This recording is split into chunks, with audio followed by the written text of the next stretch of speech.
Good evening. We'd like to call to order the regularly scheduled meeting of the Bedford Township Board of Zoning Appeals on March 4th, 2024. If we could start with introduction of the members to my right, please. Jody Rector, Planning and Zoning. Phil Goldsmith, Township Attorney. Katrina Ingram, Planning and Zoning. Dennis Kohler, Building Inspector. Pat Mahoney, Planning Commission. Kyle Dersch, Chairman. Bob Potter, member. Mike Bassinger, member. Joe Gore, Township Trustee Representative. All right, if we could stand for the Pledge of Allegiance, please.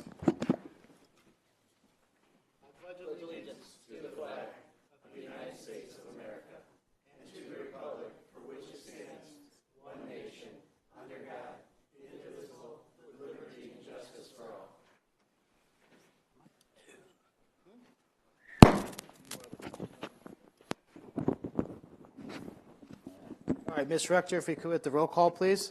Yes. Mr. Gore. Here. Mr. Bassinger. Mr. Potter. Here. Mr. Mahoney. Here. Mr. Dersch. Here. All present. Thank you.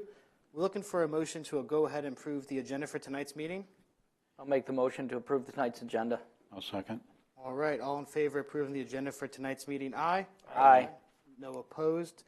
We'll go ahead and look for a motion to approve the minutes of our last regularly scheduled meeting on January 17th, 2024 from the members that were present. I'll make that motion. Second. Were you present, Mr. Mahoney? I was here. Okay. All right, all in favor of approving the minutes of the January 17th meeting, aye? Aye.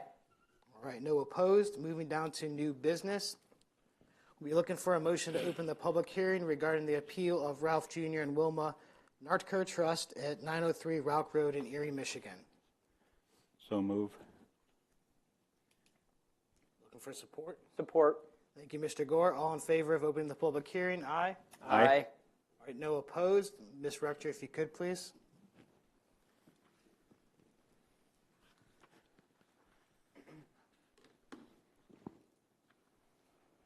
Yes, the applicants are Ralph Jr. and Wilma L. Narkert, 903 Rauch Road.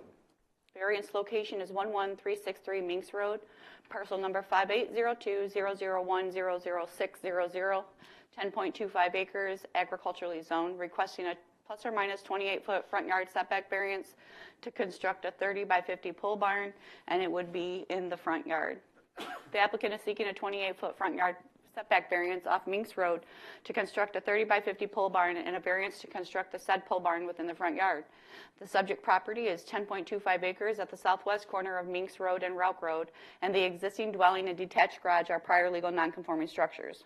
For Section 400-1800 Schedule of Regulations in an Ag Agricultural Zoning District, a front yard setback of 67 feet from the road right-of-way, 33 feet from the center of Minks Road, for a total of 100 feet from the center of the road is required.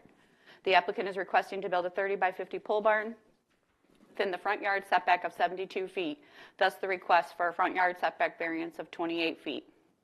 The applicant is also requesting to construct the pole barn within the front yard, as the pole barn extends beyond the front building line of the main building, which is an existing prior legal nonconforming structure. Per 419.03.4 accessory buildings shall not be erected in any minimum side yard setback nor in any front yard. The applicant submitted for a building permit for the pole barn and was advised a variance would be required. The applicant states in their letter that the proposed location would reduce the impact on the agricultural ground being farmed, as well as maintaining the existing trees on the property. The applicant further stated the proposed orientation of the building is ideal for the access to the doors, as well as to allow for large farm equipment to access the remaining field.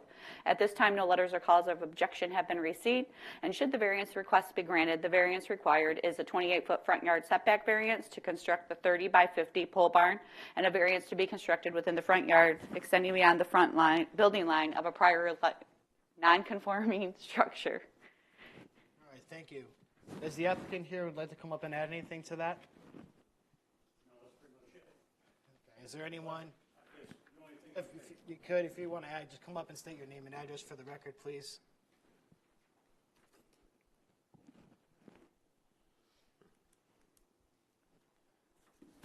Don't normally do this. Just say your name and address for the record. Ralph Narker, 903 Rauch Road. And then anything you want to add on to what I already included. Well, just the question is, you keep referring to it as a front yard.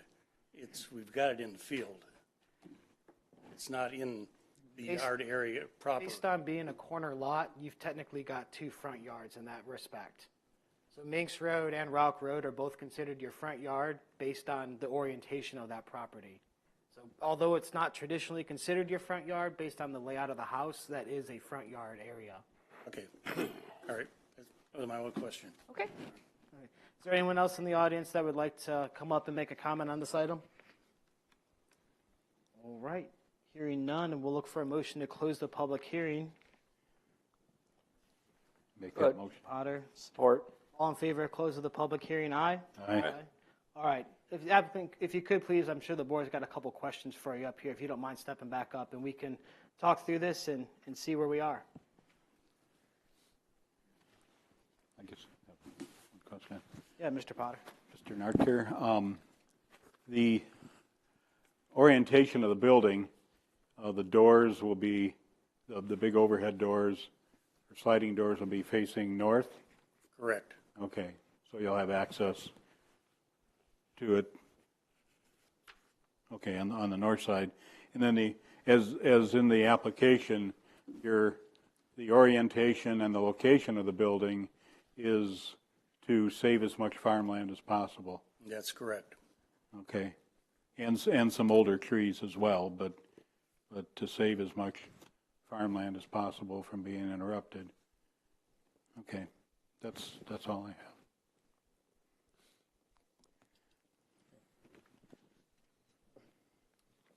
Yeah, and as we said, the reason we're here is because Minks Road and Ralk Road are both considered your front yard, and we see this quite often. We get into fences a lot of the time where folks want to build a fence in their side yard, but it's really their front yard.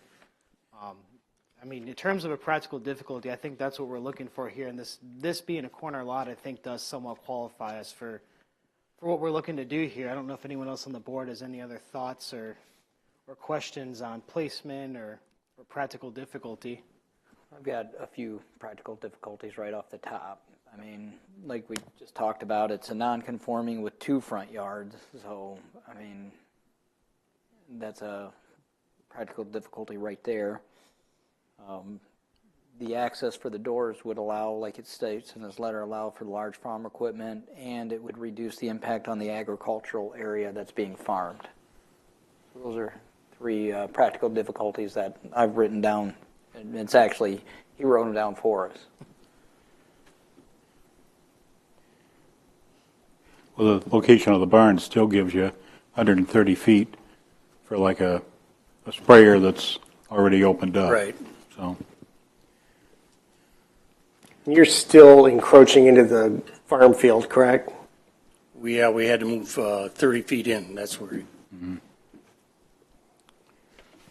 Is that to get away from the tree that's near the existing garage? That was to make it feasible for entrance from the north side there. Okay. We're talking, oh, I'm sorry, go ahead. just need a turning radius for the equipment Right. and whatnot. Okay. So you couldn't move it any closer to the existing garage at that point to still be able to maintain access? We're talking large farm equipment, we're talking the big combines, things like that, or? Well, access period from to drive anything into that area. Okay. That would be the, But its primary goal is going to be for the large farm equipment? right, especially coming off the field. The building now does set past our driveway coming into the field. Okay. So that's why it's kind of in the place it is. We've got access around it to the south side. Yeah. Go ahead, Mr. Passenger. The building's not for the large equipment. Not really, no. This is for our smaller stuff that we're going to put in there. Right. So is there going to be another driveway put in off of Minks Road, or are you using these? I've got access off Minks Road now.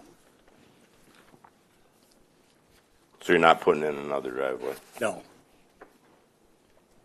It looks like there's a horseshoe shape there now. Yeah, I see that.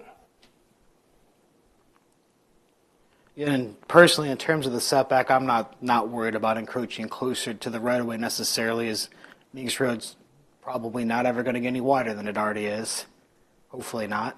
Not in our lifetime. So, and if it was a side yard, it would be much, much less. And I think 15, 20 feet is what we'd be looking at. So No, I agree with the practical difficulties that Mr. Gore presented. Would you have to remove the tree? No, we don't want to remove the tree. No, I know you don't, but I'm just wondering if it was put in a position where it would be compliant with the code, would you have to remove the tree? Just trying to determine if that's another practical difficulty. Right, we didn't want to, we put it there because we can go past the tree and it wouldn't be in the way where we got it. That's, But if you were to make it compliant by moving it? right, that would be it'd be right in the middle of it.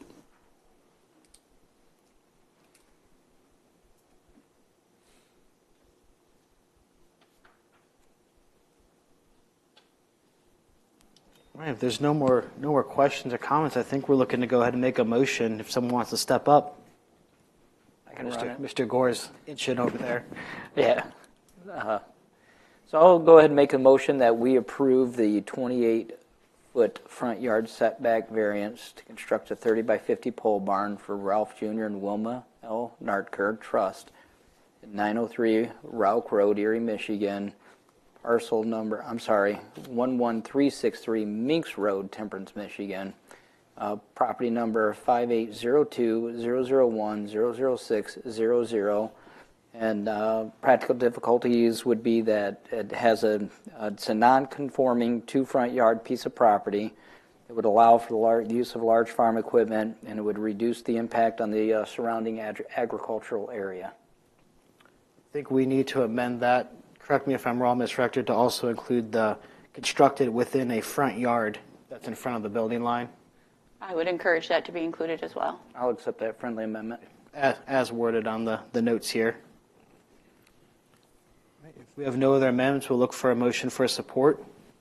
I'll support. All right, Mr. Potter, Ms. Rector, if you could with the roll, please. Mr. Gore? Aye. Potter? Aye. Mr. Bassinger? Aye. Mr. Mahoney? Aye. Mr. Dersch? Aye. Motion carried. All right, motion passes 5-0. Thank you, sir. I'm sure Ms. Rector and the planning department will be in touch with you. And You can go in and see Dennis. He'll get y'all taken care of tomorrow. Tomorrow? Yep. Okay. Okay. There is a building permit needed I think he has all that already. Okay, I was just wondering, because some townships don't require for agricultural, and I just wondered, I didn't know how Bedford was. You had it already submitted to him, so once you come in, he can review it now with the variance. That was Okay, great. so I'll just get with you tomorrow then. Okay, thank you very much. All right. thank you. Have a you. good night. All right. Moving on to our second agenda item tonight, we'll go ahead and look for a motion to open the public hearing regarding the appeal of Douglas Northern Properties LLC for 9036, or located at 9036 Blue Mirage Drive, Sylvania, Ohio, for the subject properties on Douglas Road at 9239, 9247. I'll make that motion. All right, look for support. Support. All right, thank you, Mr. Gore. All in favor, open the public hearing, aye. Aye. All right, no opposed. Ms. Rector, if you could, please. Yes, again, the applicant is Douglas Northern Properties LLC, David Brittman, 9236 Blue Mirage Drive, Sylvania, Ohio. Property address 9235 Douglas Road, and there are 9239, 9247, and 9237 addresses on that location. Property 5802-017-08400, approximately 10 acres, agricultural 2, secondary agricultural, rural residential. The property consists of 10 acres located on Douglas Road, which is a prior legal nonconforming use of the property and the structures, which was purchased on 7/31/2023 by the applicant. The property is zoned Ag 2 and is currently, there are 3 single-family dwellings, 9235, 9247, and 9239, a duplex, 9237, and an accessory building approximately 40 by 60 on site. In the submitted letter, the applicant has stated he has considerable time and resources invested to clean up the subject property to include additional improvements to 9235 and 9237 structures nearing completion, with having received new roofs and siding. The applicant is seeking a variance to increase the nonconforming structures on 2 of the single-family dwellings. I'm going to go to the aerial so you can see which ones I'm talking about in the analysis. 9247 and 9239 by increasing the wall height and changing the pitch and height of the roof lines, and to construct a 27 by 15 addition on one of the structures, 9247. The applicant would desire to actually tear down the two single-family dwellings, 9247 and 9239, and rebuild a two-family duplex home instead of bringing the existing two homes into building code compliance. However, neither of the requests would comply by ordinance, and both would still not meet the intent of the nonconforming use, thus the variance request. The applicant is also requesting to construct a 30 by 40 accessory building for parking and storage for the tenants residing on site. Keep in mind, this site is a prior legal nonconforming use and nonconforming structures, and the intent of the ordinance, as stated is not to encourage the survival of a prior legal nonconforming use, structures, or increase the nonconforming use of the land. Therefore, the applicant's desire to encourage the survival and increase the nonconforming would require several variances. I'm going to go back to the analysis, and I'm not going to read over all of these unless there's a specific section. Once we start discussing the application, then we can touch base on them. But I did highlight in red the portion of the nonconforming ordinance that would pertain to this request. I gave the intent, nonconforming uses of land, nonconforming structures, nonconforming uses of structure and land, and repairs and maintenance, which is permitted but not intended to extend the life. And then, of course, change of tenancy or ownership does not change the intended of the use. Having said that, in short, while the Planning Department has included the entire section of 41902 for your review, the subsections highlighted in red and underlined are what pertain specifically to the requested variances and shall be discussed in length at the meeting. At this time, there has been one call of concern to the request. Should the variance request be granted, the variances required are to increase and encourage the survival of a prior legal nonconforming use, a prior legal nonconforming structure, and increase the prior legal nonconforming use of the land. A variance to build a nonconforming 30 by 40 garage pole barn to serve for the parking and storage for the tenants on site, which will increase the nonconformity, and a variance to demolish two single-family dwellings and rebuild one non-conforming 2,500 square foot duplex, or a variance as defined in the submitted letter to increase the non-conforming structures on the single-family dwellings by increasing the wall height and changing the pitch and height of the roof lines, and to construct a 27 by 15 addition to 9247 Douglas Road. Should a motion be made to grant any of the requested variances, the Planning Department suggests to include the following conditions: an approval from the Monroe County Health Department on compliance for all existing well and septic to serve the capacity for the intended uses in all structures, and all structures shall comply with all building and fire codes, to include approval from the Bedford Township building official and the Bedford Township fire inspector. All approvals to be submitted to the Planning and Building Departments for all structures on site before issuance of a certificate of occupancy. And notated that the building permit must be approved within 6 months of the board's approval. Keep in mind, we also did receive today a resident, let me go back to the aerial, came in and dropped off a letter of stating that he has no objection to the request, and that was provided to you this evening, and he is actually directly south of the subject site. And their names are Mr. and Mrs. Justin Nagy.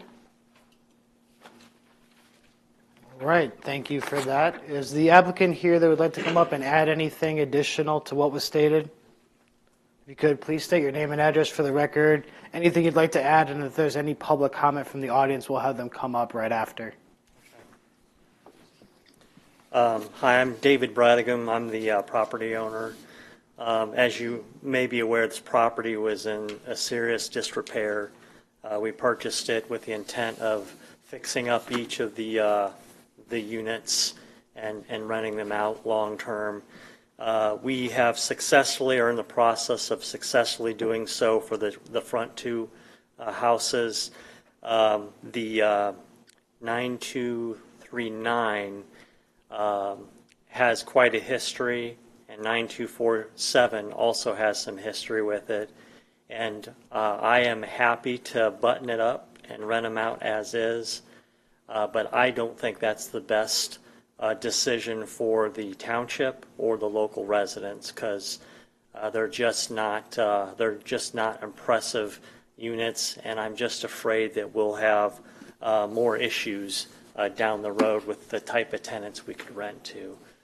So What I'm proposing is to not spend any more money on these units and to build a duplex with garages so the barn requirement goes away, and to actually set them back into the onto the property a little bit more so we have better access for people and they look and function as real houses versus what we have today. So and I'll take any questions at any time. So Okay, thank you. Is there anyone else in the audience that would like to come up and speak to this matter? If you could, please state your name and address for the record.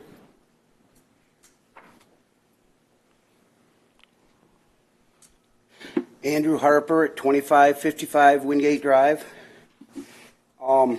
I've lived there for 56 years. My parents owned it. I grew up there. We've had issues in the past with people coming up from the front, back into the woods. Now they're Peroni build a house back in the back. So now if there's any shooting going on, it goes straight back into the house. We had problems with kids going back in there, just shooting guns all over. There's houses all around. The issues of kids coming through, breaking into stuff. That puts 5 family homes on that property now, if he does what he's doing. He's not going to be able to keep that in controlled. There's no way. We've seen it for 50-some years. And what's there now, those chicken coops that are there, that's what they used to be, is chicken coops. They made them into houses. I used to clean up the chicken coops growing up. And they've been there, people living in them, and they're just nasty. And people dumping their garbage back in the woods. There's metal objects back there. The other thing is his parking lot and his big barn there now. Why does he need another building? I was told when I talked to him, first off, he was wanting to build that back there so he can bring all of his trucks and trailers and park them there and keep his business stuff there. Well, I remember a buddy of mine had trucks and trailers there, and you guys booted him out. You guys wouldn't let him park his trucks and stuff there. He had to move out. So I don't understand how someone else can get that privilege.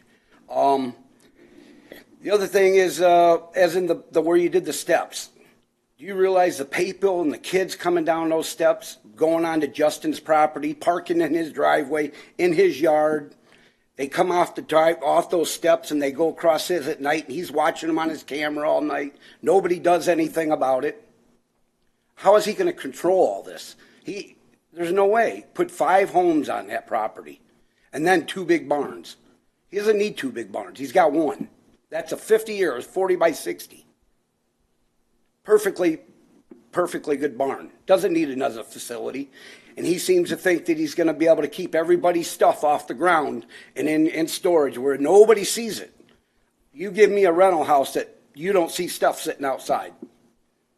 And I think he should be mandated to put a 6-foot privacy fence all the way down the south side of that property so those kids aren't running and back on our properties, and we got to yell at them every day. We don't know how many kids are going to be there. I think it's a wrong thing all the way around. I actually looked into buying it and was told they weren't going to allow any changing or zoning or anything on it because I wanted to build a house over where the barn is and zone it off. They wouldn't let me do it. I was going to trash all the buildings down, get rid of them, and eliminate it. But I think this whole thing is pushing it a little overboard. He's got 3 family homes there now. And 2 of them should have been demolished, the apartment building. And those stairs should have never been allowed put back up when they were moved. They should have been put on a different end of the buildings or somehow. But those are right on his property line and they're only this wide. They're not even hardly wide enough to walk down. And how they were allowed to be put there, I think it needs to be blocked in so people can't come through. I think it's a wrong. Letting him do that is just going to cause nothing but problems for everybody else on the street. But, that's my opinion on it, but thank you. Can I ask you a question? Thank you. Sir, we have one quick question for you. Was it primarily a poultry farm back in the day? No. It was just they had the 2 chicken barns back there, and They were so run down. I mean, I went in and cleaned them, and they paid me to clean them that time. When was the last time there was a chicken on the property? Oh, it's been years. It's been long. When I was 20, young, 30 years? he turned them right into a facility, a house, and people lived in them after that. And they're bad. He's right about that. They shouldn't be fixed up. But to put another duplex on that property is just going overboard. I think we're asking for problems. Thank you. Thank you. Could state your name and address for the record, please. Tim Bauerschmidt, 9308 Douglas Road. I live on the property directly across the street.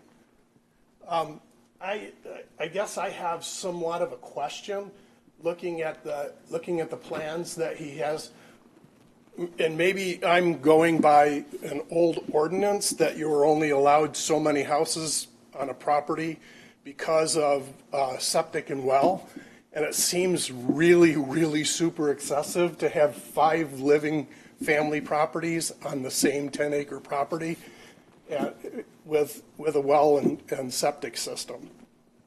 Isn't there an ordinance? The wells and septics are handled by Monroe County Environmental Health. So they take a look at the isolation distances and then the facilities. So that's a separate department. Okay. As stated in the notes, though, if this were to go anywhere beyond this board, that would be a condition of further approval from the county to make sure that the well and septic is in compliance before anything can happen.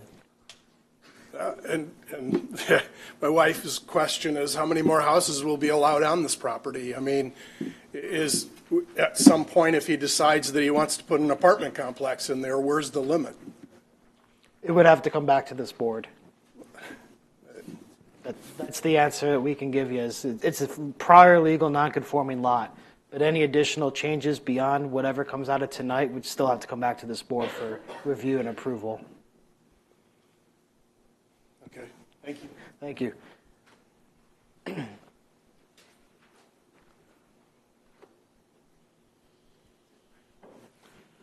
State your name and address for the record, please. Hi, my name is Margaret Burks. My address is 2545 Wingate Drive. I would like to start by saying that my opinions on the variance request being discussed this evening are in no way personal. I met Mr. Breitigam briefly shortly after he purchased the property, and he seems to be a very nice gentleman, as do his family. And I am really grateful personally for all the hard work that you guys have done on that property. It needed it so bad for so long. And thank you for bringing it to the condition it's in today. What a difference. Thank you. A little backstory to help explain why this property matters so much to me. My great-grandparents established Wingate Drive. They sectioned off what was then an apple orchard for each of their children to build a home on. My grandfather, Gilbert Wingate, and his brothers built all of the homes themselves. He planted the trees that have provided a beautiful, quiet place for us to live and raise our families, tucked away from the noise of the rest of the world. This land was a great source of pride for him, and he worked long, hard hours to maintain it.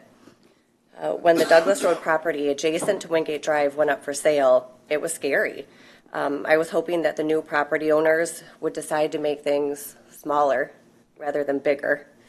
I realized that would not be the case when I spoke to the new property owner about his plans for the property and learned that he planned on keeping it multifamily rental units. When I recently received the notice of public hearing in the mail, I realized that there was a chance this could become even bigger than it was to begin with. This property is already considered non-conforming. Now, variances are being requested to make it even more non-conforming.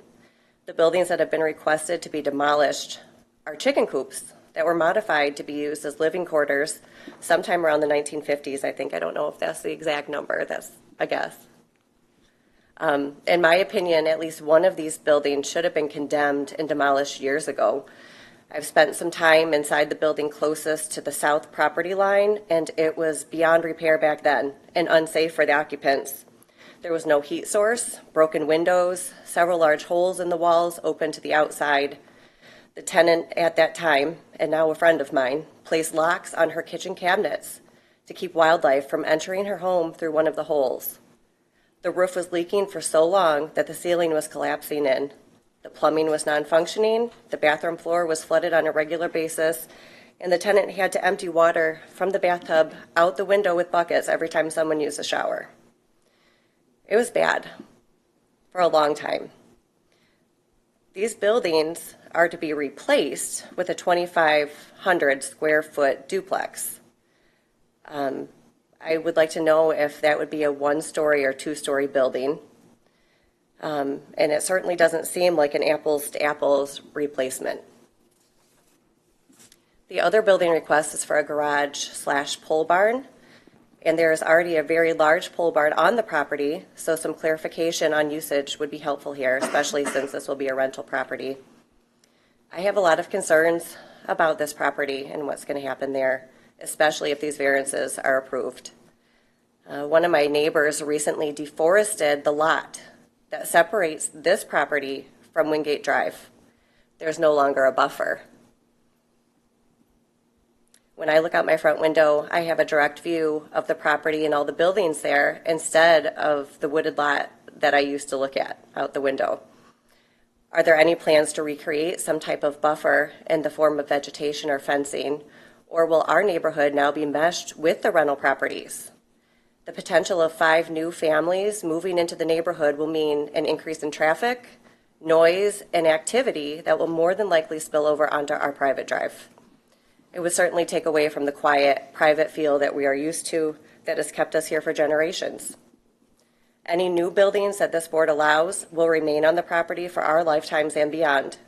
I cannot imagine a circumstance under the new ownership that the buildings are not maintained properly and would need to be demolished. So this seems to be the only chance there will be to bring the property closer to a conforming use.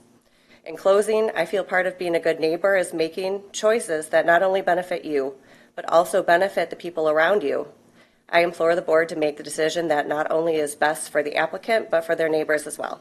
Thank you. Thank you. Is there... Yeah, if you'd like, go ahead and state your name and address again for the record. Tim Bauerschmidt again for 9308 Douglas Road, and I just want to say, well put, very well put. I only briefly read the code prior to coming to the meeting tonight, and if I kind of understood the spirit behind the non-conforming code, it is to not allow additional building where it's not allowed by the present code. If I'm correct in that, I really am not in support of any approval of this variance because I believe, as she eloquently stated, it would be creating a whole lot more issues for the neighborhood. Thank you. Is there anyone else that would like to come up and make a comment in the public hearing portion? All right, seeing none, we'll look for a motion to close the public hearing.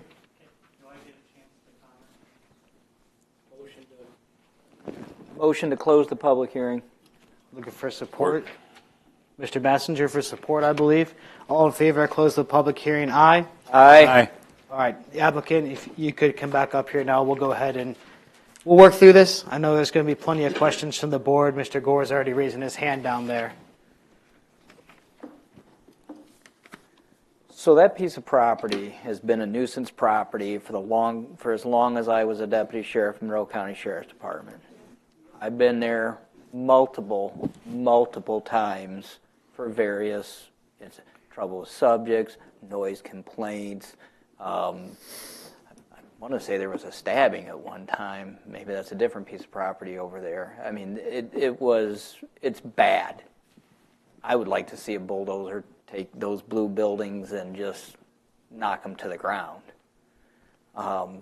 With that being said, yeah, everything from Douglas Road back needs to be wiped out. It was a pain.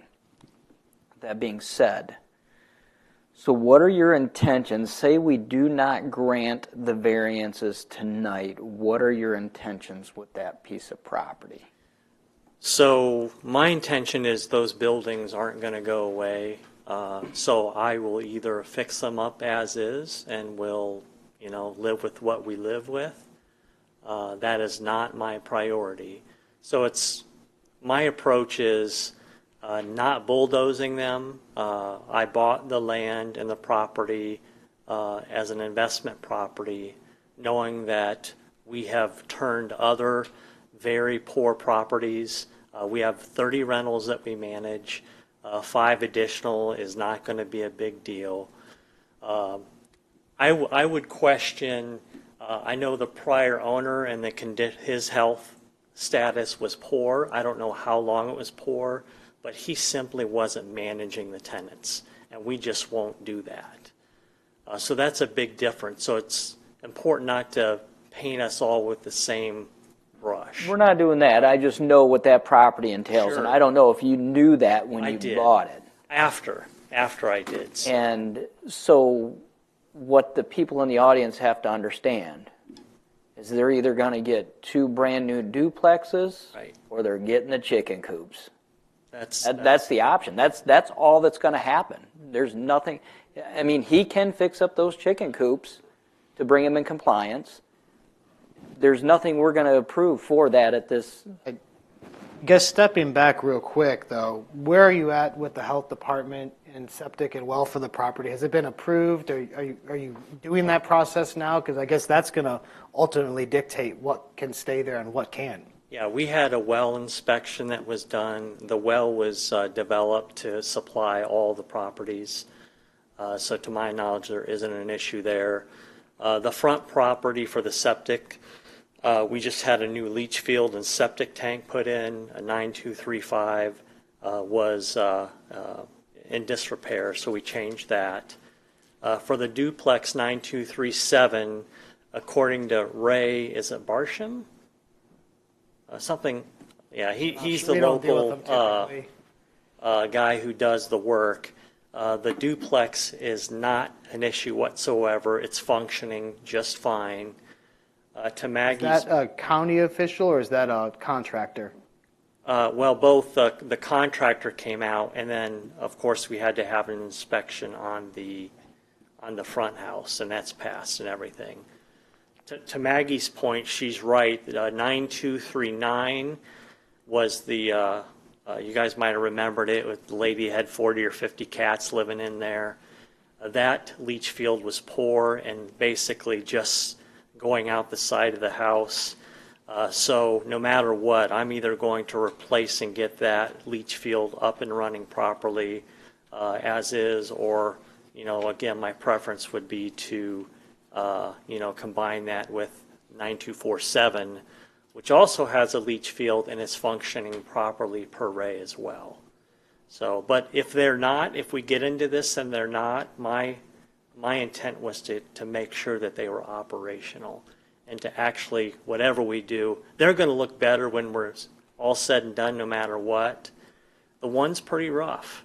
And I just think for the money and the time going forward, it's better to build new where we can push it back, get them unclustered, and build some nice garages on the ends and have driveways in there versus what we have today. So, Sorry to interject there. And you have rental properties. yes. Okay.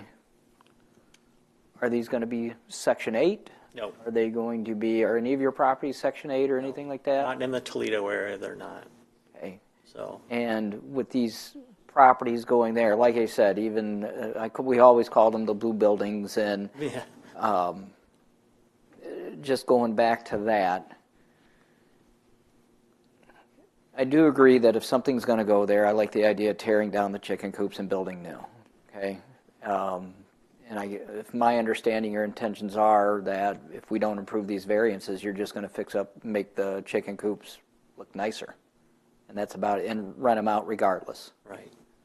And there's my intention. and that is something that he can do. Ms. Rector. I just want to give clarification, though, for the public who made the comments about them being chicken coops. Number 6 says repairs and maintenance on any building devoted in whole or in part to any nonconforming use, work, or may be done in any period of 12 consecutive months, or ordinary repairs or on repair or replacement of non-bearing walls, fixtures, wiring, or plumbing to any extent not to exceed 50% of the assessed value of the building, provided that the cubic content of the building as it exists at the time of passage or amendment of this ordinance shall not be increased. So to make sure the public is aware that if the board determines to not move forward and he decides to make those structures livable, if the cost is more than 50% of the assessed value, he would not be able to increase those. Just where do you sit on the value, I guess, and what you're going to put into them? Are you going to stay under that 50%? I'll have to. But then what are we running into? What kind of tenants are we going to have in the area? So, and that's not what I want. That's not best for everybody. So, You were aware of these tight restrictions when you bought the property? No, I wasn't. It was a surprise to you? It was a surprise to me. So. Didn't you research it? I mean, this is pretty huge. Sure, I understand. Very huge. Mr. Bassinger? Yeah, I got a couple questions, I guess. Septic and well, you kind of answered. It seems odd the health department would allow that many residences on like one well and multiple septic systems. I would think each individual piece of house or each individual residence would have to have their own. This is 5 residences on one parcel of property? Yes. It's 5 residents on one parcel. There is On the 10 acres? Yep, there is the. How did that happen? There is 9235 is single family, 9237 is a duplex, Correct. and the other 2 are single families. Keep in mind, if we were to build those today, yes, they would each require their own well and septic. They would not be able to be on a shared well and septic. How many years has it been like this? Prior legal nonconforming ordinance went into effect in 1977. So prior to that? So it's never Probably prior. conformed with the current zoning. Prior to That's- 1977, but I guess the question is, how is the county allowing that to continue on one well? You would think that they would step in and say it has to meet new standards if it's going to be refurbished. And at this point, until someone started, I believe, working on the site, we wouldn't have nothing from the county. That's why I suggested that if there was any motion made, that we make sure that we get approvals, because we surely don't want him to even, should the board grant, to be able to either increase those wall heights or tear them down and build new.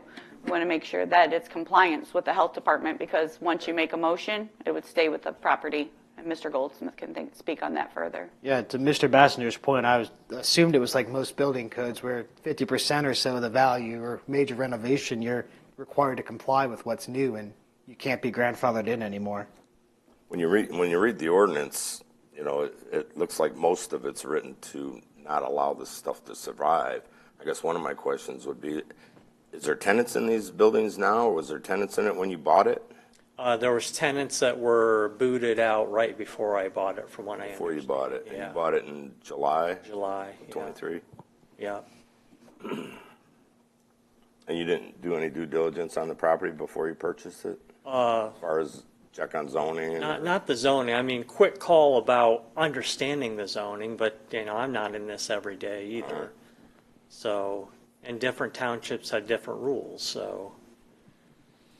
But if I could, I know there's more questions, just to comment on the stairs and back that was Mr. Harper had mentioned.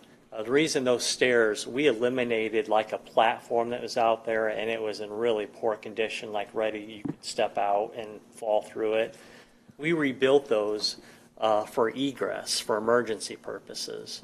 If you didn't have that, and something happens, it's an issue. So I talked to Justin and explained that instead of having a big deck where people would stay out there and cook out or whatever, we just made just enough to get a door and a person out of it, and we shot it straight down the side of the building.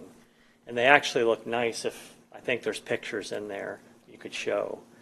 So, and then the main entrance is to the north, right? It's not to the south. It is, and the problem with that is the washer and dryer is in that common area that you come down the stairs and go out. So, I mean, if you're going to have a fire, that would be a prime spot. So you had to have an egress, a way out the back. So, with respect to Maggie's question about the the barrier or a buffer. My plan would be to take those buildings out, shove the new duplex back, and then create, I know he cut down all those trees. It depends, well, enough to where we could give. Excuse me. We have closed the public comments, so we can't have any more interaction like that. We have to direct everything through us and address us, please. Yeah. Thank you. Can I answer? Okay. So we would push it back enough where we'd have some front yard and some driveway. I don't know the exact spot. I'm not like going back, 300 feet or anything like that. So, and then we will put a buffer in, whether it's some trees along there. A lot of the trees that were there now are pretty crappy trees. We put some nice pines or something in to create a shield, make it look nice for the new people. And again, if we did the duplex, I would prefer not to do the barn because then we'd have a spot for them to park their vehicles and keep things out of the yard and whatnot. Quick question, or maybe a quick question. Is there any reason why a new duplex couldn't be built in front of the existing 40 by 60 accessory building? Not at all. Not at all. Mr. Chairman, may I ask a question? Absolutely. So something you said is troubling to me, and I just want to make sure I'm not misunderstanding it or the board's not misunderstanding it. I think you said you did not know that you would have to come in and seek a variance or that you couldn't rebuild these buildings prior to the time you bought. Well, no, I don't think I exactly said that. I knew that I could fix the buildings as they are. What I'm asking for is to either take a 6-foot wall for the existing buildings up to 8 foot and basically continue to, put these together and build them as they should. But again, with the money invested in that, to me, it makes a lot more sense to build new. Yeah. Because I'm going to defend the honor of our zoning and planning coordinator, because she told me that you came in and talked to her before you purchased this property. I never came in and talked to her. I talked to her by phone. Okay. Yeah. So you did speak with her. Yes. And you knew when you spoke with her that you couldn't enlarge this nonconformity without coming to this board and asking for a variance. Is that accurate?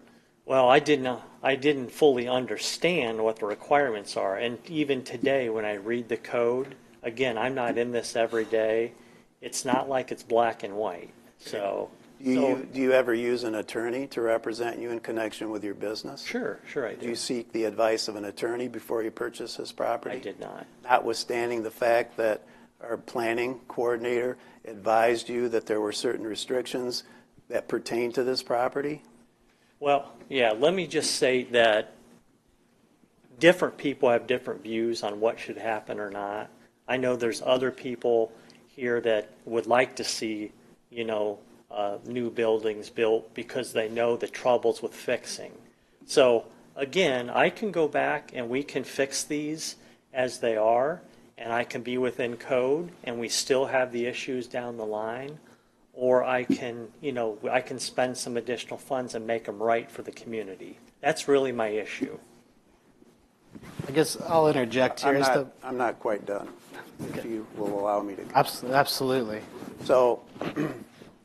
So it sounds like to me that it's a threat to this board. If you don't allow me to do what I want to do, then I'm just going to maintain these buildings, and we're going to have, in your words, not mine, problematic tenants, because you won't be able to lease them for a higher dollar amount. So I take exception with the comment about a threat. I'm not threatening anybody on anything. I'm just advising what I'll do within the code and what's allowed. So, and I just don't think for what I'd have to do to make this right, it is worth the time, and it's not the right thing for the local neighbors or the township. So, I understand what you're saying from a practical point of view. And your comment about different people having different views probably isn't all that relevant, if relevant at all, because what we're dealing with is the ordinance. Sure. Now, I'm not saying this board doesn't have jurisdiction to grant the variance. They do. But they're going to have to resolve amongst themselves whether that is the proper thing to do. Understood. So thank you for answering my questions. And really, just to make sure people understand, I'm here and I've asked all along, what does the township want? What's the best thing for the township? I'm looking for a partner because my hope is that this isn't the last project we do in the area. I'm an investor. I'm a real estate, person. And we have this, this shortage of housing. So I'm just trying to provide the right thing for the right area. So the fundamental problem is, and they have to deal with this, I'm not a voting member, but the fundamental problem is that this property, as zoned in Bedford Township, only supports one residential dwelling unit. The reason you can be here is that these buildings existed and were used residentially prior to the adoption of the current zoning ordinance, which is in May of 1977. Correct. So that is the only way you get your foot into the door to ask what you're doing. And so I think Mr. Mahoney asked you a question, which was a really pertinent and relevant question, is how long had these chicken coops been occupied as residential dwelling units? If they had been occupied as residential dwelling units prior to the adoption of the May 1977 Bedford Township zoning ordinance, Ordinance 44, then there are two things. It's a prior legal nonconforming use and a prior legal nonconforming structure. So I wanted the board to get the full flavor because Jody had indicated to me that there had been a conversation prior to the purchase. So, okay, Mr. Chairman, I'm now done. No, you're on track there, and I think that's what I was going with here. Is it's a prior legal nonconforming lot and use, which is why we're in this predicament. Which I will say, I would have hoped that someone buying this property would have done some research and known this up front, knowing that this is quite the predicament to get into. So I struggle here a bit. Mr. Gore, if you want to add, I was just going to say, in terms of a practical difficulty, which is ultimately what we're looking for here, that's where I think we're going to struggle and struggle with the 50% of the value to make any changes to the structure. Whether or not we agree the changes need to be made, we still have to have a practical difficulty and merit behind allowing it. Otherwise, the whole value of this board is lost. So my only comment to that is you probably have never had a case exactly like this, and I appreciate that. This is unique. I understand that. So I'm not asking to get one over on anybody. I'm just asking what's the best thing for everybody, okay?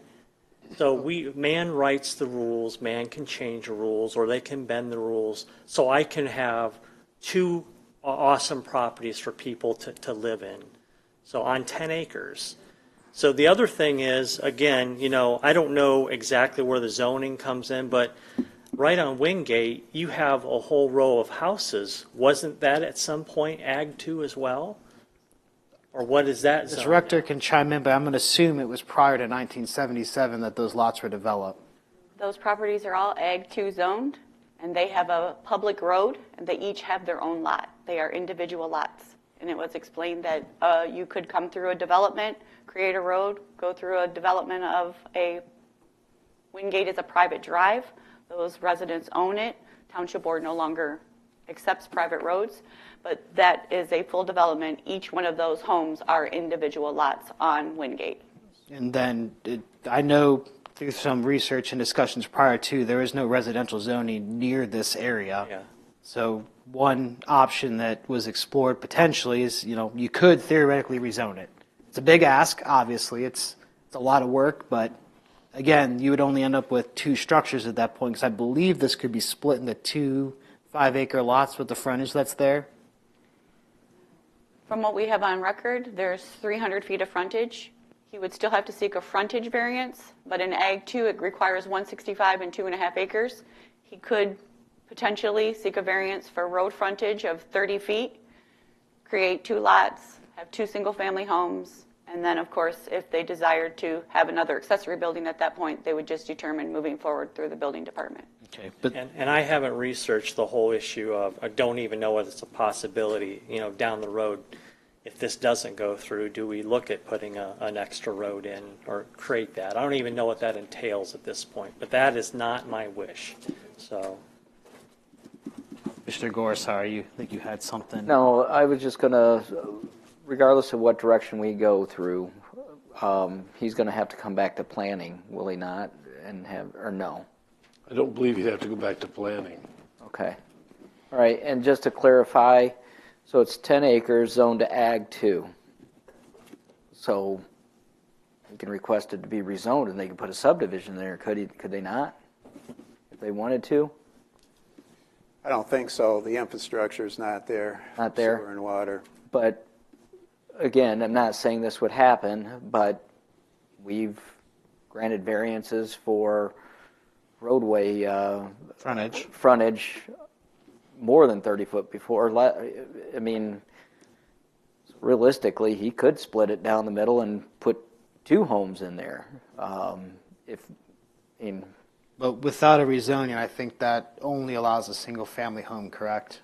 Right. But what I'm struggling with is the practical difficulties. I'm, like I said, I don't know. Just under my understanding is if we do nothing, all these buildings stay the same. They're just going to be renovated unless it's over 50% of the value. Is that what I'm understanding? So when I met with him out on the site, he assumed he could raise them to 8 feet. Okay. I'm the one that said, no, you can't raise them to 8 feet. You can keep what's here. Right. We can add a stud next and a new rafter where they're in bad shape, but the same profile, same cubic feet stays the same. Okay. So I'm the one that suggested that he come and get the seek a variance to elevate it and to improve to a better situation. And then discussion went into you like the idea of having 2 brand spanking new duplexes, but again, I just have a sore spot because that was such a problem property for so many years. And I mean, I was out there so many times, I thought they were going to give me Christmas cards and stuff. I also remember that as well. Yeah.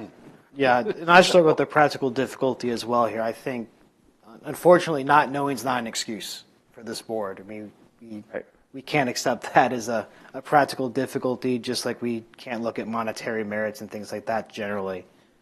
I don't know if Mr. Bassinger, Mr. Potter, you have anything you want to further discuss? Or Yeah, as I look at this, it's like non-conforming in a lot of ways. It looks like 9237 is sitting on the property line, the back property line. Is that right?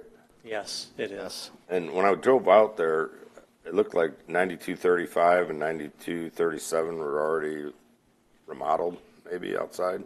Outside, yeah. New roof, new siding. Yes. That kind of thing. I give kudos to anybody that's willing to invest in some of these trashed out houses in Bedford Township. I guess the problem I have with this is you got multifamily in the middle of agriculturally zoned property. I would have to hesitate if the health department would even allow this, just because of how this stuff is placed. If you move the 2 beyond that circle driveway, the new duplex back there, it'd give you some separation as far as septics and well. Because the well and the septic are got to be separated by 50 or 75 feet, something like that. it might even be 100 for 50. 50. So I guess you got that part of it. Yeah, it's a tough one. It's good to see somebody clean it up because obviously it's been a mess for a long time. They're all shaking their heads, yeah. I give them credit. You give them credit for that. It does look nice. But then, with a 6 I guess correct me on the ordinance how it's written. It says to me that if the property is not used for what it was used for 6 months, then it has to follow the ordinance the way it's written. Is that right? It said 6 months or 18 months with 3 years, or 18 months within 3 consecutive years or something like that. Yeah, both of those provisions are in there, Mike, but there's some case law that interprets that area of the law too, and there has to be, when you have a prior legal non-conforming structure or use, the Court of Appeals in Michigan has stated that there has to be a manifest intent to abandon the prior legal non-conforming use. So to be fair, that's the law in Michigan. So I don't think there's a manifest intent. He cleaned up the property. He's here. He has every right to be here to ask what he's asking for. That's the easy part. Unfortunately, you guys are difficult. You have the hard part in determining, do I follow the ordinance? And the intent of the ordinance is to eliminate, when you can eliminate a prior non-conforming use and or structure. Or, and I understand from a practical point of view, and I understand what Dennis is saying. You eliminate eyesores and replace it with something that's not. But when you do that, you're in that agricultural zoning district that only allows one house per parcel. Again, the only thing that gets his foot in the door is he's dealing with a prior legal non-conforming use and structures. So I hope that makes sense to you. And just, again, I think we all know this. This has been like this since the 50s. So it's not like the code was in there and it changed after. It's just the way it is. So, right, we wrote it around this issue. It's not that the issue is created afterwards. So I'm just trying to make the best of a bad situation. Well, that's what makes it prior legal non-conforming. If you didn't have that, there'd be no discussion. Right. And the ordinance remedies an out-of-conforming property like this. Mm-hmm. And that's in there. I'm still struggling with practical difficulties. Usually I can come up with a couple.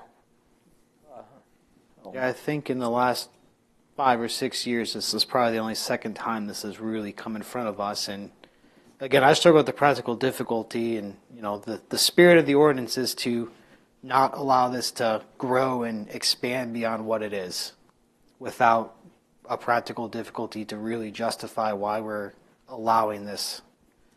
Mr. Potter? Thank you. I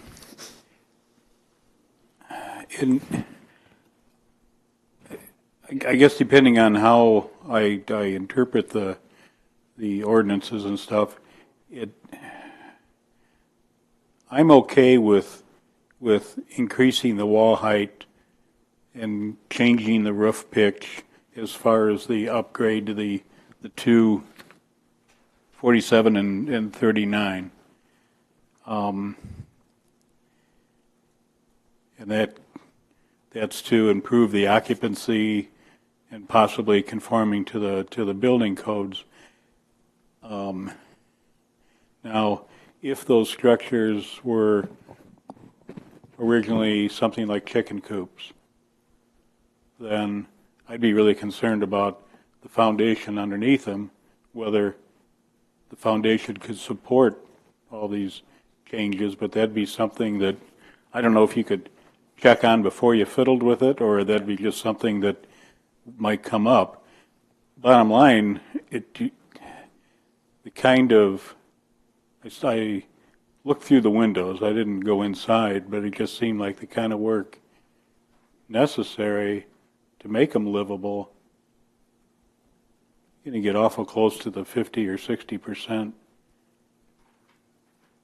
of the replacement value? Assessed value.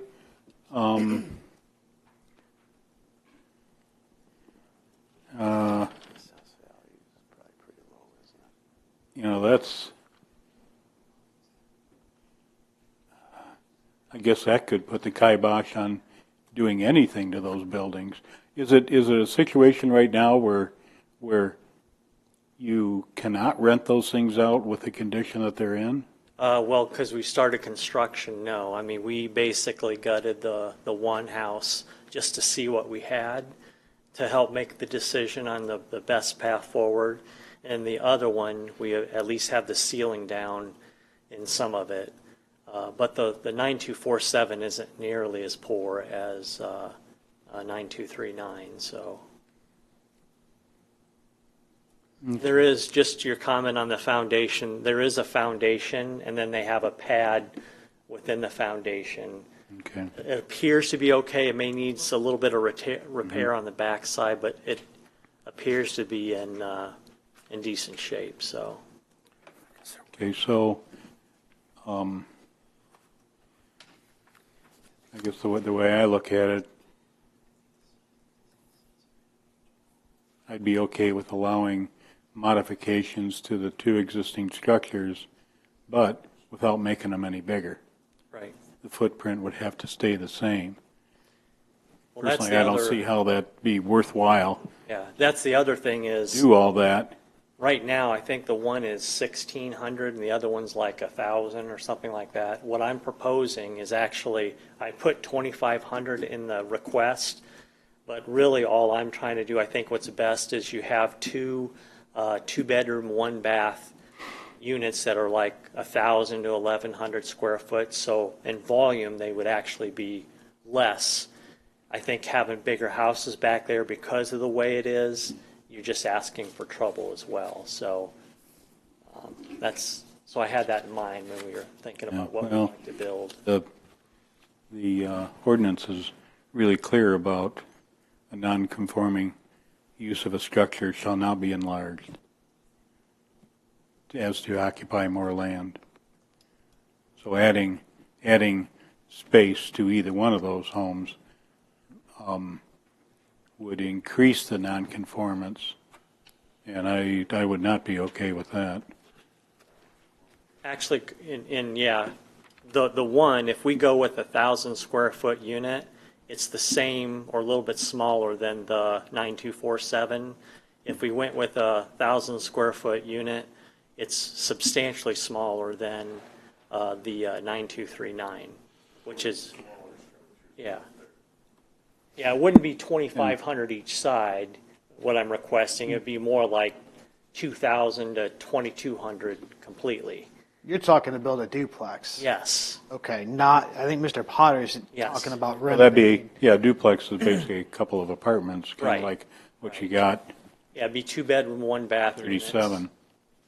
Yeah, because I'm on the fence here, but I can see the merits of changing the roof and changing walls, but not increasing the footprint and the spirit of the ordinance simply because we are, the intent is not to grow this, but making meaningful modifications that could improve the structure, there could be some merit to that.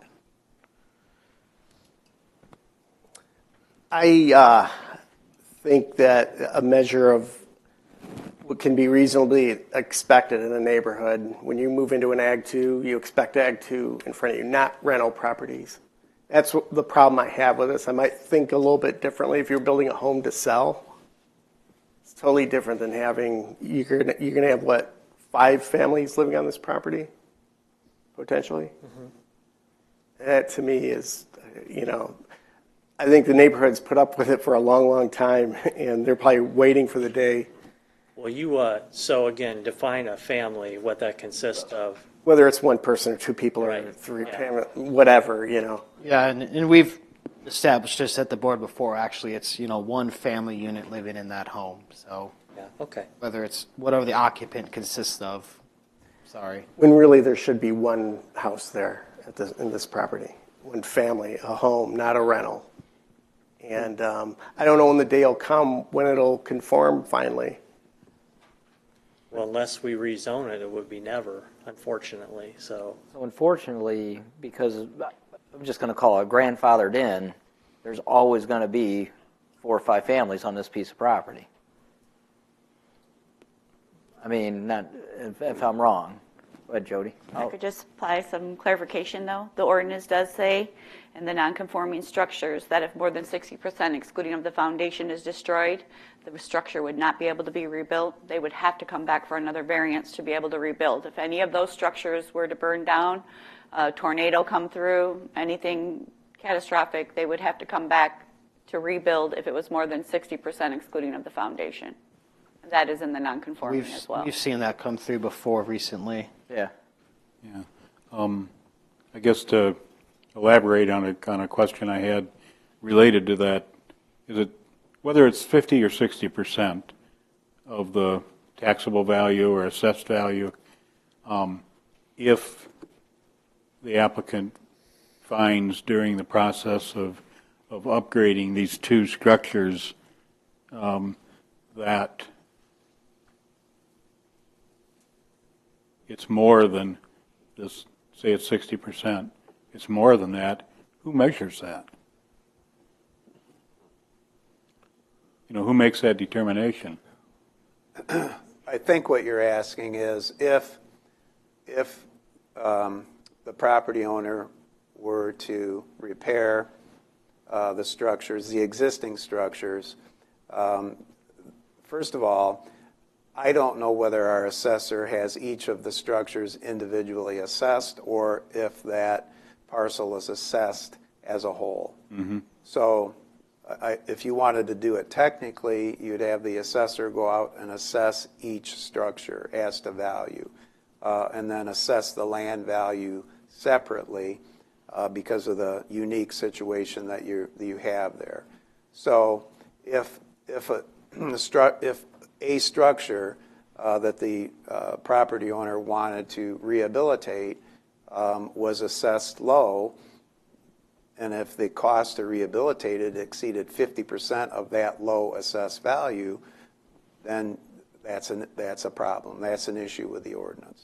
Mm-hmm. So I was asking Jody if we knew what the assessed value is. Neither of us do. Yeah, I didn't. And we would have to check with our assessor. And I suspect that there's an assessment, and I could be wrong, an assessment for the entire 10 acres. Mm-hmm.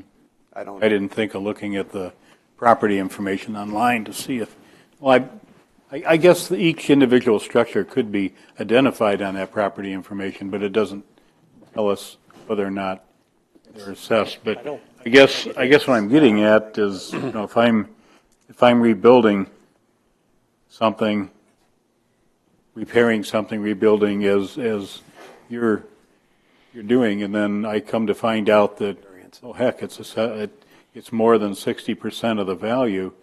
You know, am I obligated to tell anybody? How is the township going to know that? So to kind of expand on your question, Bob, let's say, for example, that the assessor goes out and he gives a really low assessment because the buildings are in kind of rough shape right now. And so if to properly rehabilitate the buildings would exceed that 50% mark, that would require, it doesn't necessarily, I mean, I'm just being fair here, it doesn't necessarily sound the death knell on what he wants to do, but that would require another variance. Yeah. That's, I believe, why he's here. He wants to make it nicer. It's going to be more than that because he wants to elevate it, put proper roof structure on, and make it a real home. So it's not going to necessarily, you know, the owner's not, or the applicant's not going to all of a sudden find out that, well, heck, I got to tear these things down now because it's going to cost more than the assessed value. I think that's a separate variance request at a later date, correct? That's not what we're being asked to decide tonight. Yeah, I know. We're being asked to decide increasing square footage. I think he was actually asking to raise the roof height, the ceiling height, and rework the roof. Oh, he's also asking to tear those two houses down and build a duplex. That's different. Correct. That's what I'm saying. He's already here asking to put more money into it than what the ordinance is allowing him to repair. Right. That's what he's requesting today by being here. I guess I read the black and white on the page, and Ms. Rector, correct me if I'm wrong, but it would be another variance request at a later date if it's more than 50% of the value. I believe that would be another variance request only because the intent is the fact that if he made the head, and correct me if I'm wrong, that when Mr. Gore asked about the structures, what his intention was, he said that if the board desired not to, he would just leave the structures. that's when the 50% assessed value would come in. If you desire not make decision not to grant the variances, and he leaves the structures and then moves forward with fixing them up, that's where he would have to get with the assessor would have to go out and determine the assessed value. That's where the assessed value came into discussion. Was his intention is to leave them and just fix them up to rent them as they are. But if it was more than 50% of the assessed value, he would have to come back and ask for a variance. And just one, again, I don't mean to, don't take this the wrong way, but I bought this because I know how to build houses. I've built houses.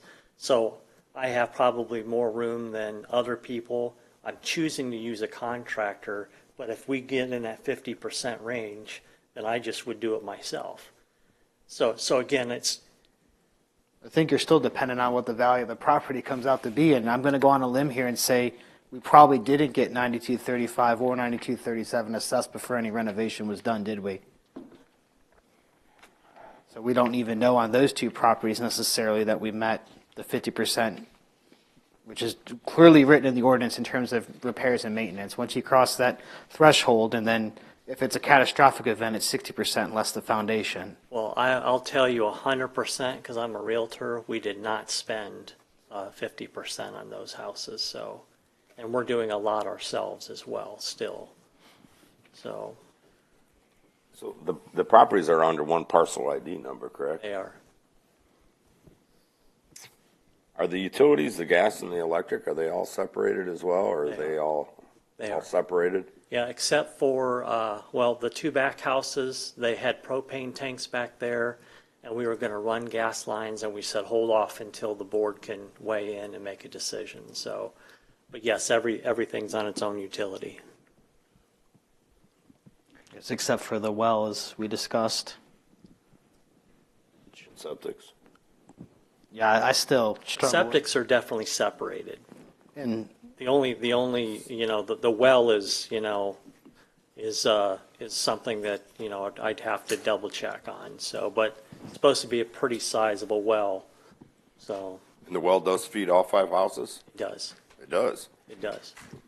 Yeah, I just don't think that the Monroe County Health Department's going to let that continue. Yeah. That's not standard nowadays, and typically if you're doing such a major renovation, they're going to say you have to be compliant with standards. I think for the back two houses, that's where it would come up, and it would probably make sense to put a new well in back there, but I don't know what requirements there are as far as grandfather. Each dwelling would be separate at that point. Each dwelling would need its own well. Then that's up to the requirements of the Monroe County Health Department, the Environmental Health Division. As I sit here tonight, I don't know if they have prior legal nonconforming provisions within their rules, bylaws, et cetera. So, but they'll look at that independent from this board. And so if you were to grant any variance being requested, you want to make it subject to approval by the Monroe County Health Department.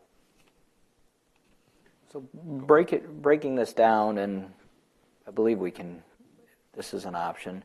So it says the applicant is seeking a variance to increase the non-conforming structure on the 2 single-family dwellings, 47 and 39, by increasing the wall height and changing the pitch and height of the roof lines. And stop it right there. We don't have to allow the 27 by 15 addition nor the 30 by 40 accessory building. I agree. We can split this and discuss it. We can do that, correct, Phil? You can.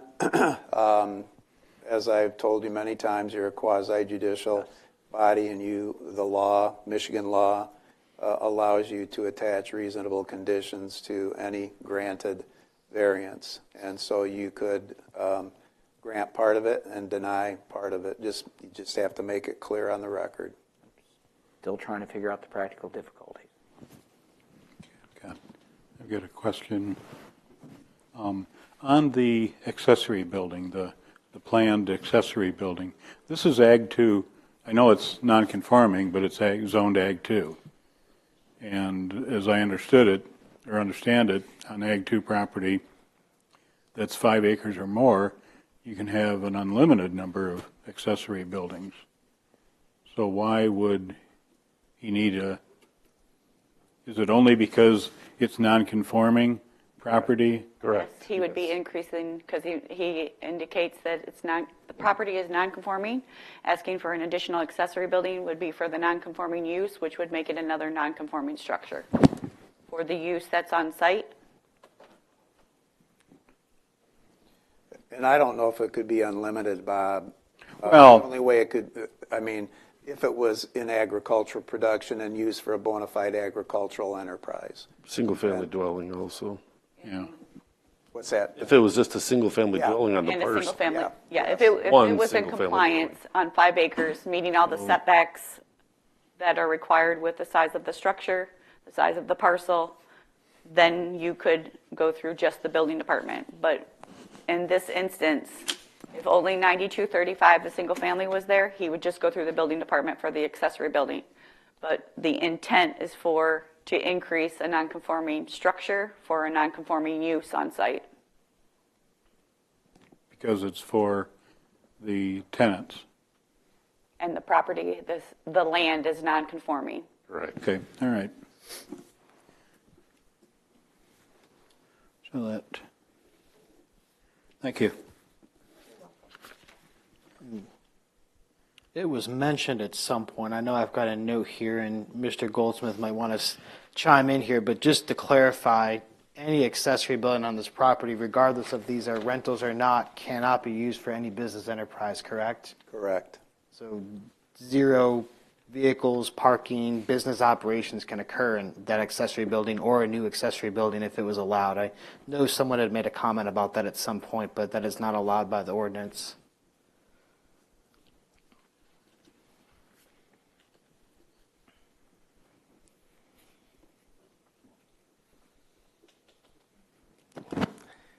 I'd just like to say I appreciate you cleaned up this property.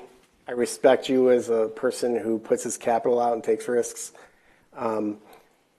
There's probably no low-hanging fruit in Bedford. You found this property, and it was way up there, and I kind of wish you're reaching really hard to get that piece of fruit.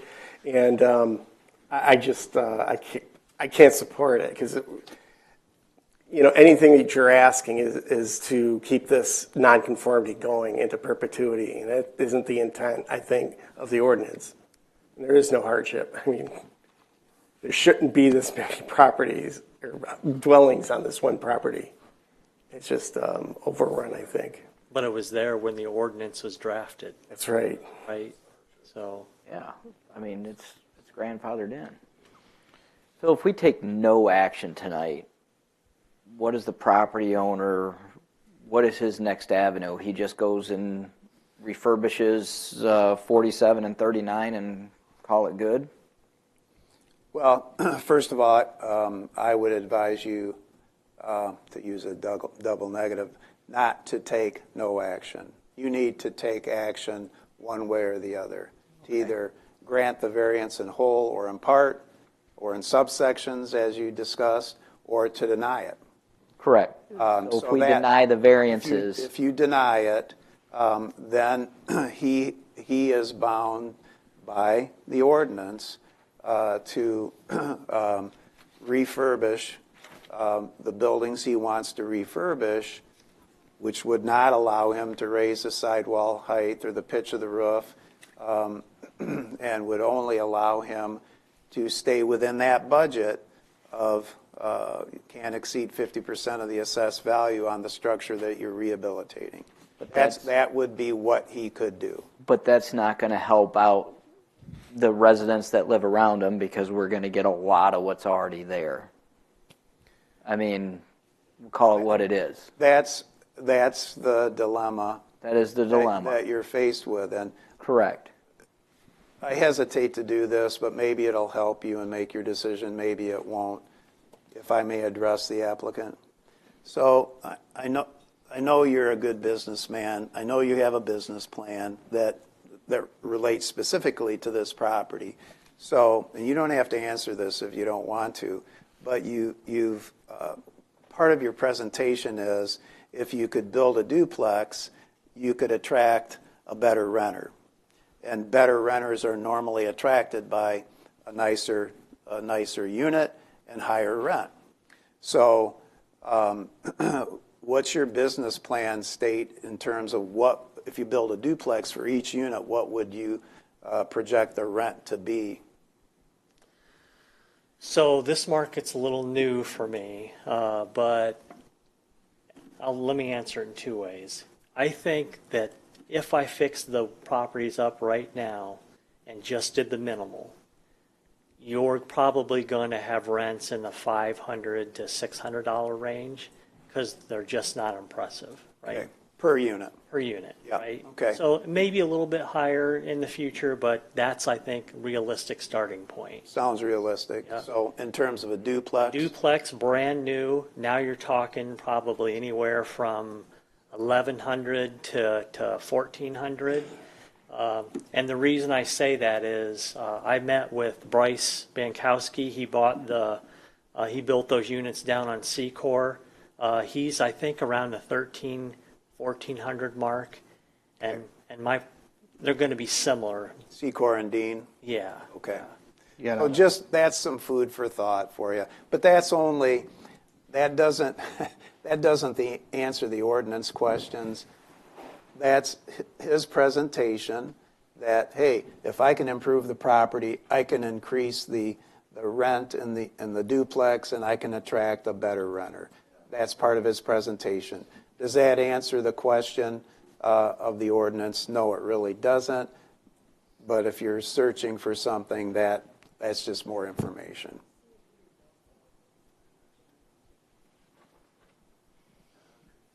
Sorry I didn't bring you something easier. So No, next one will be easier. and Bryce Bankowski's does not have garages either, correct? On Secor? Correct. You're intending to have a garage with the duplex? Keep in mind, Bryce Bankowski's meets the intent of the ordinance. Oh, yeah, there's. I'm just saying that whether it's a garage or not, it is zoned RT for two-family. Yeah, if they're, he can't absolutely 100%. It's just, that was part of his presentation, and if you were to grant that, you would be setting dangerous precedent. I don't know if there's other parcels in Bedford Township like this, probably not to this extent, but, you've had good discussion on it, so it's a tough decision. I'd like to give a stab at a motion. Think we're at that stage yet, or? If everyone else agrees, I think we'll entertain a motion and probably have some follow-up discussion before we. I mean, it can be it not voted on and dropped. It can always not gain support. If it doesn't gain support, it doesn't pass to a vote. So okay, we can always bring it up to discuss. All right. I'd like to make a motion to on the property known as 9235 Douglas Road, Temperance, Michigan, property number 5802-017-08400, to approve in part the variance requested.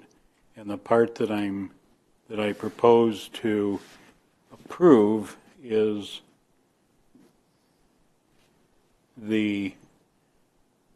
for the two single-family dwellings, 9239 and 9247, increasing the wall height and changing the pitch and height of the roof lines.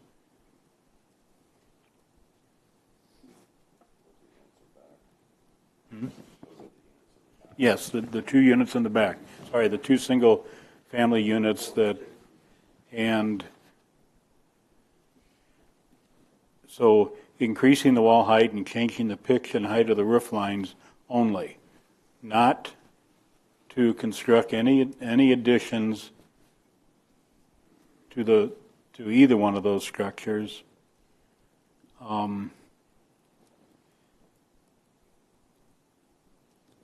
As that would increase the nonconformity of the size of the structures.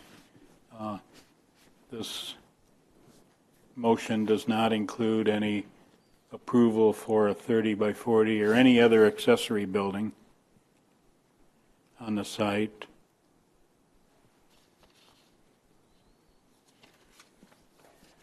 So the approval would be for increasing the wall height and changing the pitch and height of the roof lines.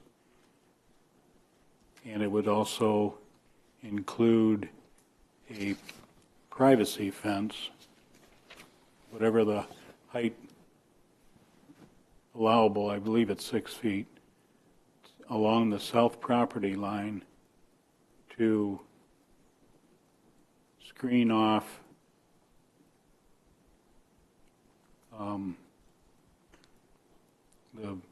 the view of the subject property from any properties along the south, along Wingate Drive, and also prevent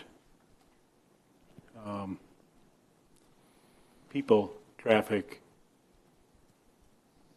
from these 5 living units into private property along the south. Okay. Do we have a practical difficulty we'd like to attach to this? And I'll also add, I think there's the language that was presented in the initial write-up here needs to be included regarding the health department, building department, fire department, et cetera. Yes, all this would be subject to approval by the health department for septic, drinking water, whatever else. Approval of the Bedford Township Building Inspector for work to be performed. Yes, that's correct too. Practical difficulty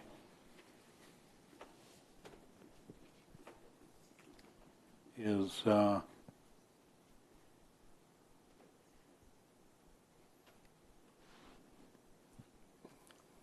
to do the best thing possible for a non-conforming parcel.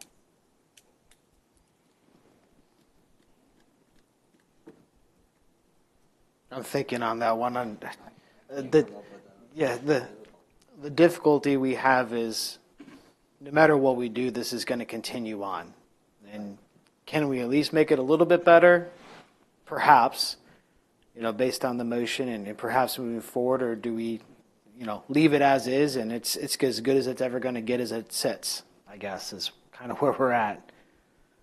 No matter what we do, this is going to continue on. You've said even if you don't get your variance, you're still going to plan to renovate what's there and rent it. I guess a question for Mr. Goldsmith is, do we need to or should we or can we attach the 50% assessed value as a variance or to that variance and say that by allowing this change, we can exceed that? Or does that need to come back to us as a separate request later if it's true? What's important, this is a public hearing, and what's important about a public hearing is that the public be notified of each and every variance request being submitted by the applicant. So, and as stated by Ms. Rector, that would be, you'd have to come back on that if required. But you can attach as a condition that that rule, that 50% rule, cannot be exceeded. That the property has to be assessed by the Bedford Township assessor, and that the 50% rule cannot be exceeded without coming back to this board for a variance on that issue.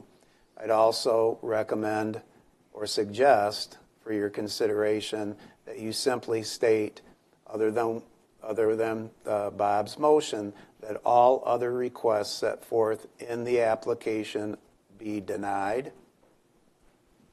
Okay? Okay. That should be in there to make the record clear what you're doing. You've moved to grant those specific requests. All other requests are denied. Okay, that's a better way of of explaining it. Thank you. So, and then what I had to say about the 50% rule, the assessing and the 50% rule. You accept that? Well, it's certainly not my intention to circumvent anything else in the ordinance. I mean, if that 50% or 50 or 60, whatever that is, 50%, if that looks like it's going to be exceeded, then yes, the applicant would have to come back. That should be part of the motion. Okay. It should be part of the record. All righty, then I agree with that amendment.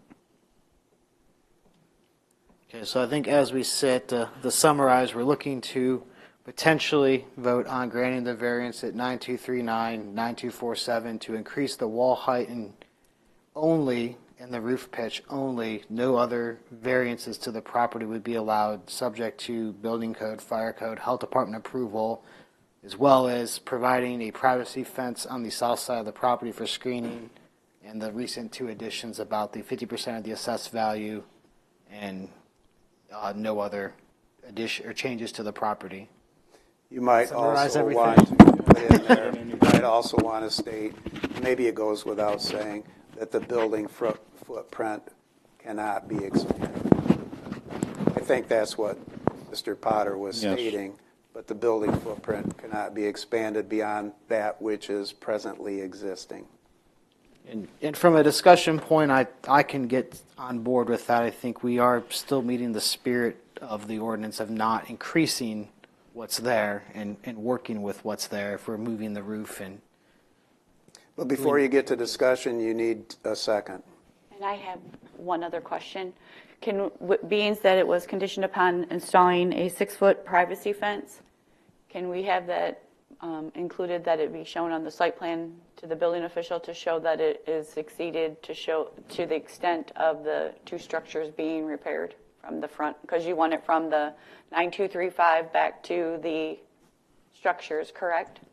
Pass, yes. On the south side. Yes. So can I ask a question on that? Is that a requirement for this? It would be If the motion is passed, it would be a condition upon the approval, yes. And would you consider a natural barrier instead of a fence, like a row of trees? No, people can get through a natural barrier. All right. So Thank you. that's my intention anyway. And that was part of the motion. Okay, I think we need support to move the discussion if we'd like to discuss further. Keeping in mind, we can vote however we would like to vote when the time comes, but we do need support. So I support it. I like the idea of, stopping where Mr. Potter stopped it. As far as only the roof pitch and the 8-foot wall height, no outbuilding and no addition. I mean, being retired, this is no longer my problem property anymore, which is nice, but I also want to make sure it's not a problem property in the future. And it sounds like we got a good stakeholder here that wants to make sure that that doesn't happen. I want to make sure we give him the tools to, and also protect the neighbors around there. I guess the only thing I might throw a wrench in here, and I think we'll need support again, is I would like to include the aspect of no business activity can occur on the property, regardless of the structure, including the accessory structure, in spirit of the ordinance. I think we need new support to add that. I'm fine with that Mr. amendment. Potter, do you Yes, accept? I'm fine with that. That's related to the 40 by 60? Correct. Or anything else. Yeah, yeah. you can't Okay. turn one of these dwellings into an office for your business or anything like that. There's no business enterprises allowed on the property. Thanks for clarifying. Thanks for clarifying Okay. that. That was going to be my question. All right, we're discussing now. It seems like we're faced with 3 options. The one presented, another one is tear those down and put in a new duplex over on the north side in front of the 40 by 60, or turn everything down. Seems like those are our three options, and I chose the one that I presented. Variation of those three options. Mr. Mahoney. I've got a couple things. Number one, who is going to check receipts? Well, first we would have to have the assessor go out and assess the two structures. And then that would be provided to Dennis, and then the building repairs would go through the building department after the assessment was taken care of. Well, let's be realistic here. If he's going to change the walls and the roof, he's going to exceed 50% of the structure. So it's a ridiculous requirement to put into this change if this is what the board really wants. We can't vote on a variance that's not presented, unfortunately. Well, then I would table it until he reposts it, because that's what he asked for in the description. I think also a yes vote dooms these neighbors to $500, $600 a month neighbors, renters. So would you rather have them being neighbors to $500, $600 a month renters, or $1,200 to $1,400 a month renters? The other question I have is for Ms. Rector. You mentioned tornadoes and fires. What other conditions would these buildings have to be raised? No, anything that would cause a structure to be destroyed more than 60%, excluding of the foundation, is part of the ordinance. It would require a variance to rebuild. It's part of the ordinance in a non-conforming structure. It is actually on... We typically see fires around here. Obviously, tornadoes are pretty rare, but I think... I just use it as a catastrophic that are out of your control would still require a variance if it was more than 60%. We had two, I think, that came to the boards that were caused by fire, and one came for a non-conforming structure. They went from a structural engineer to have it rebuilt on Whiteford. And then we had one on Canterbury that came for a front yard setback. The rear of the home was burnt. So those are just two off the top of my head from non-conforming. But it was a portion of the structure, less than 60%. But to rebuild, they were non-conforming. They had to come back. Is there not a clause that they're not rented after so much time that they have to be removed?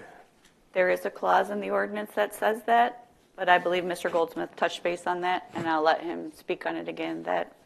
Yeah, if the prior legal nonconforming use is abandoned for more than 6 continuous months, or was it for 18 months within a 3-year period, I think maybe? That's how it reads. One of ours says a period more than 30 days, any subsequent use on such land shall conform to the regulations specified by this ordinance. But there is the case law that there has to be a manifest intent to abandon the prior legal nonconforming use. So if it's temporary and there's a reason for the temporary lapse in use, they might be able to make an argument to have it survive. But if there isn't, then that prior legal nonconforming use ceases to exist. Just one last thing. Mr. Brightingham, you seem like a really nice guy, and I wish I could help you, but our job up here is to represent the township, not an individual investor. That's the way I look at it, and I don't think it's a good plan for this property. Yeah, and I'll add on to that. We have to consider each variance request, each property on its own merits and how it stands. So even though I do say that, I do preclude it with, granting one thing or allowing one thing does open the door for others to come ask for the same thing. Because they will use that as their precedent, as Mr. Goldsmith knows, that if you did it once, why didn't you do it for me? And that's what we'll see too, is, the potential of happening if we do grant a variance to some extent on a property like this.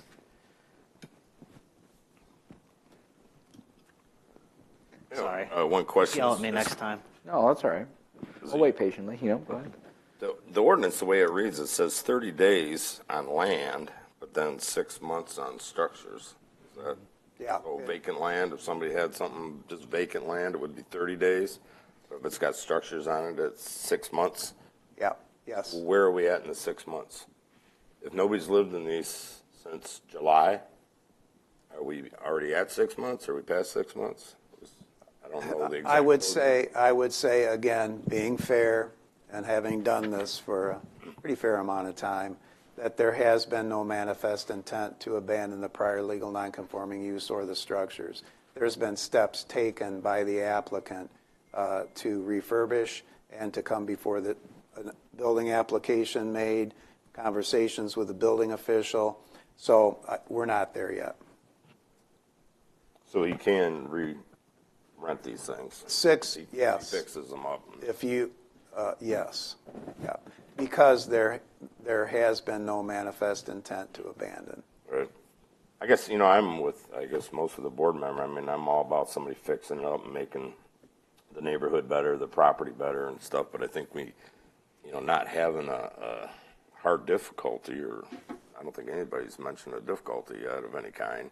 I guess I struggle with that, and then I struggle with just because of my background, I struggle with the septic and the wells. Because our goal as a board, maybe not this board, but the planning commission, I mean, it's the health, safety, and welfare of the community. And I can tell just by looking at these buildings that the septic and the wells on this aren't up to par at all. That's why building, I think if you push the building back, you create more green space between, or remember, I have 7 acres behind Right. too, but. But the hard part for us is for us to allow you to do that. I mean, we're really going against the intent of this whole ordinance, and that, that's a bad example for anybody else that comes along and want to do something. So, Mr. Goldsmith has told us this multiple times. We take each case by case. If we grant him the variance to build brand new duplex, it doesn't mean we have to let the next person do that. We take everything case by case and what it represents on the facts, on the merits of each individual case. So I'm not bothered by that. If somebody wants to come up and say, well, you did it for him, well, different circumstances. Because we've had a lot of. Okay? That's, I'm torn. I was going to make a sarcastic joke about the only thing 47 and 39 need is a gallon of gas and a match, but we can't do that because then... Just let me up my insurance first. Yeah, so that was sarcasm, all right? Don't go do that. But I understand what we're saying, that if we allow this property owner to put a new duplex on there, I honestly think it would dress it up a lot better. Away from the or neighbors. absolutely, it would look better for the neighbors. No matter what we do, these two pieces of property are going to stay here. They're staying. Mr. Chair, not to interrupt, but there is a motion on the floor and we have a second. If we're going to move in any other direction, I can have Ms. Ingram read it back and then we can take a roll, and if We're board still having desires- discussion. Well, yeah, Or we need to withdraw the motion because the discussion is going to other. Yeah, I guess procedurally, if we vote that as presented, no, we can still present a different motion as long as it's materially different, or do we need to withdraw Mr. this? Potter voted to approve it with those conditions. I'm getting the feeling that we're trending to a different direction here, and I want to know how to get there correctly. Can I ask, just to clarify? Let our attorney address the motion that's on the floor first, because Mr. Potter's motion, if Ms. Ingram can go back and read it. Correct me if I'm wrong. and I do her think best. I think we're going a different path than what that motion is. If you are trending in a different direction, I would recommend that that the maker of the motion withdraw the motion, that the person who seconded that consents to that, and you Microphone. Okay. Thank you. My recommendation to you is that if you're trending in a different direction, the motion that's on the floor that has been seconded, that has been discussed, be withdrawn, which would require the consent of the person who seconded the motion. And then if you want to, if somebody wants to make another motion, then they can make another motion. It needs to be seconded, and there can be discussion. That's how I would recommend you do it, rather than to voting on this motion, if in fact you're trending in a different direction. But that's up to the maker of the motion. If he doesn't want to withdraw that motion, and he wants the question to be called, he can ask that the question be called. Yes.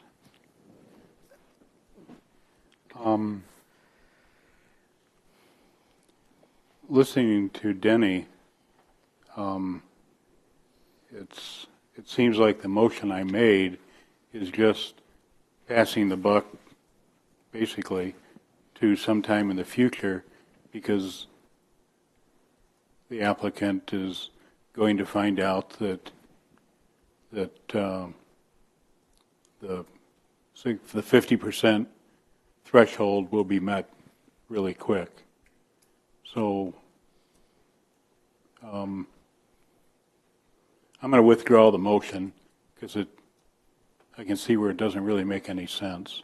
I'll support that. From a discussion standpoint, would the duplex require a full site plan approval for this property? Can require whatever you require it to require, because you have the absolute right to attach reasonable conditions. Because I can see the merits of moving it behind the property, but we've also seen things put around natural screens and the natural screens disappear. Well, and point to that, I do not want a natural screen because we did that with another piece of property, and after we granted that, he went through and cut that natural screening down. I'm not going down that road again. Okay. So one of your other business people in the community ruined it for you. Yeah. What was this proposed square footage of the new duplex? I think we put 2,500 in there, but it's likely going to be in that 1,000 to 1,100 range. Per unit? Per side. And But we can put in there not to exceed 2,500 square feet total. Would that be correct? And yeah, that's because I haven't necessarily pinned down what design, or anything yet. I've looked at some things, I've talked to Bryce, but I just would love some flexibility if we go that route. But the intent for these to be 2-bedroom, 1-bath. What's the current square footage of 9247 and 9239? Do you know off the top of your head? 9247, I think I might have it in here, is 1,050. And 9239 is 1680. So in theory, you're not increasing the square footage of the dwelling space on the property if you build a duplex compared to what's already existing. Correct. These be 2-story or 1-story? That's my next question, 2-story or 1-story? Haven't decided yet. Well, you can, if you're going in this direction, you can make a condition if you choose to make a condition. I know he says he wants flexibility, but is there a preference? I mean, I would think a lower, I don't want to say curb appeal, but a single story instead of a ranch 2-story up high where people can see it, maybe the neighbors can see it, maybe a 1-story and with a fence. I mean, yeah, so the duplex that's there now is a 2-story with the garages underneath. Yeah, they're no longer blue, right? We used to call them they're blue buildings. nice and tan now. So, but no, I don't have heartburn either way yet. I know that building up is less expensive than building out from a foundation standpoint. So what I'd rather do is come back here, let me identify the plans and let you guys weigh in on it there. I think the most important thing is it's tasteful for the area. So are you asking them to table until you come back with a proposed site plan? I'd rather have a vote tonight so I know what to do, because I'll have some investment of time and resources to figure out what that looks like, and we will do a site plan. So I think if they vote, I have no idea how a vote's going to go. I really don't. None whatsoever.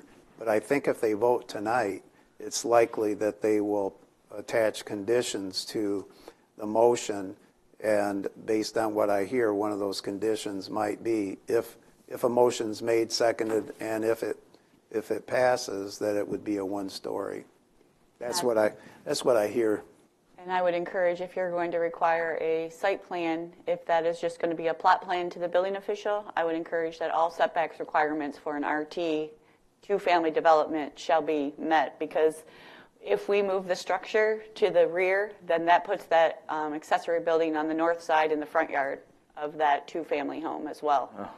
You would need a variance for that, for having the And you would need a accessory variance building for that to in the put front that. yard. So I think regardless, you're going to have to come back a second time to visit us. What's the board feel about having if we choose to go with a new duplex, having the duplex over on the north side of the property and east of or in front of the existing 40 by 60 accessory building?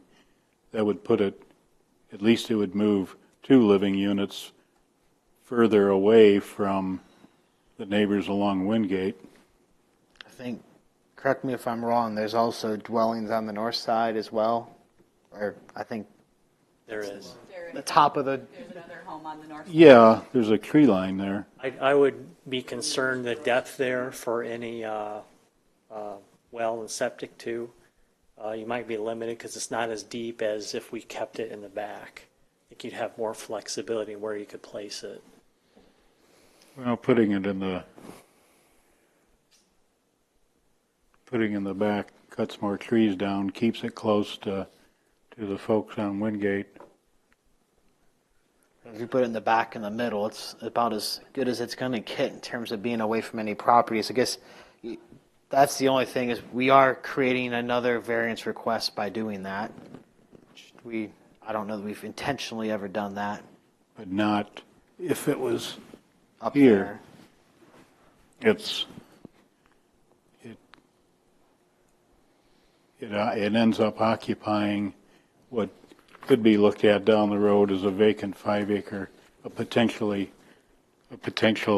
5 acre chunk of property that somebody might want to split that 10 That's the acres other into. concern is. Yeah, and I guess, to indirectly address some of the head shaking I'm seeing, that this parcel, as we discussed, does have the potential to be split into 2.5 acre or larger lots, where those parcels both could independently be built with single-family homes.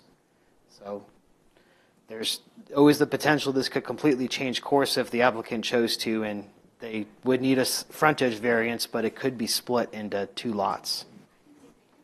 2 5 acre pieces and another residence built on it. Anyway,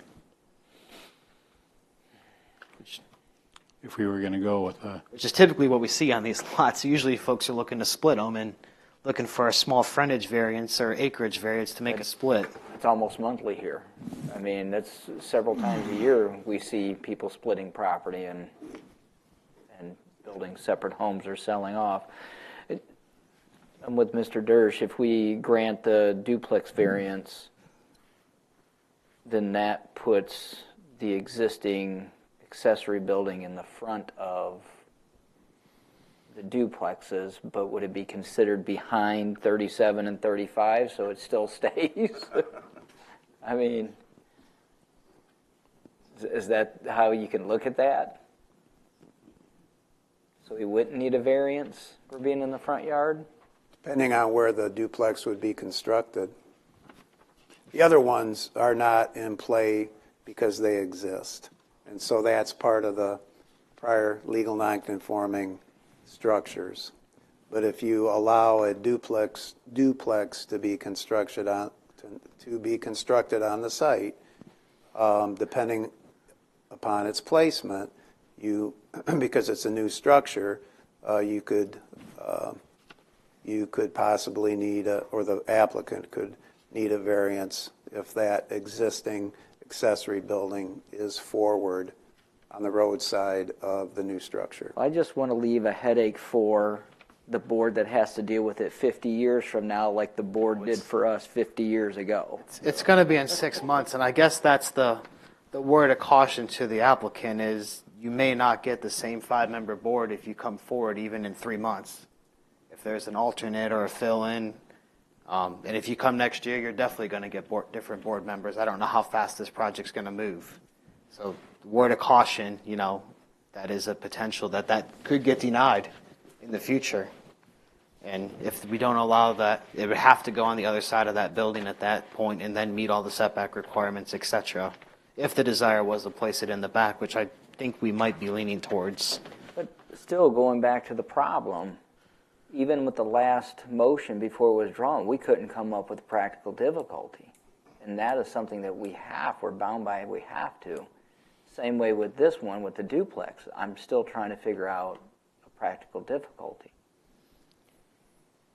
Would part of the practical difficulty be that it's prior non-conforming piece of property with 5 houses on it? That could what possibly. else do you do with this property? You know, there's really no options with this property other than deal with what you got, or. Yeah, I think the only stretch I could make, and it's probably a stretch here, is to improve upon the existing conditions, you know, and the only way that is really feasible is to allow a new structure that would offer better amenities and attract, in theory, a better renter and improve the property. I can get with that, but also it's not financially feasible to refurbish or redo with the wall height 47 and 39. I mean, it makes no financial sense. No. Right. I just wanted to provide a little bit of clarification. As long as the applicant, if the desire of the board is to move forward with the duplex, he would have to make a portion of the front of that structure in front of that accessory building. And I'm not sure where anything else is on site, well, septic, where he'd have to put a new well. So to avoid coming back from another variance, he would have to be wherever the building line is of that structure, the duplex would have to be somewhat in front of it. Just to give clarification of the front building line of the accessory building that's there. Or he'd have to get a variance on that, correct? So he would have to put it like about where 47 is, because that is, it looks like Pretty that close. is pretty close to in front of that.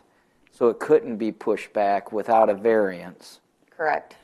And I guess you could always present a site plan and request the variance if you desire to use the back of the property more so, or potentially another practical difficulty emerges if you go to your county regarding your well and septic.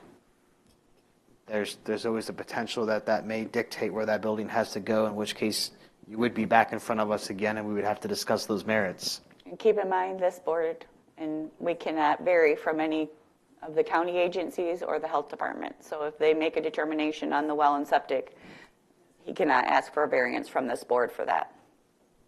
He can for location, though, He'd correct? have to go through the health department for that. But he can move the location to a non-compliant spot and ask for a variance, yes. based on that information. So Correct. if the best spot for the septic is where 9247 is, you can't possibly build it to be compliant, then you'd have to come back and ask us for another variance to present that new information to get a determination on placement. Does that, if you're looking down the plane, does that include the structure itself? Does it include the driveway as well?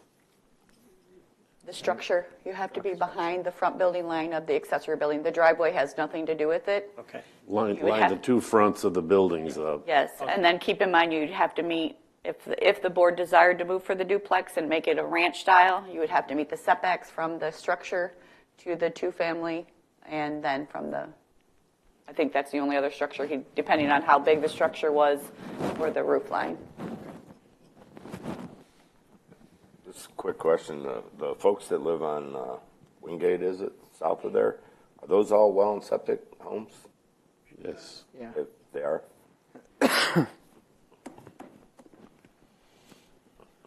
And it doesn't show it, but there's, what would you say,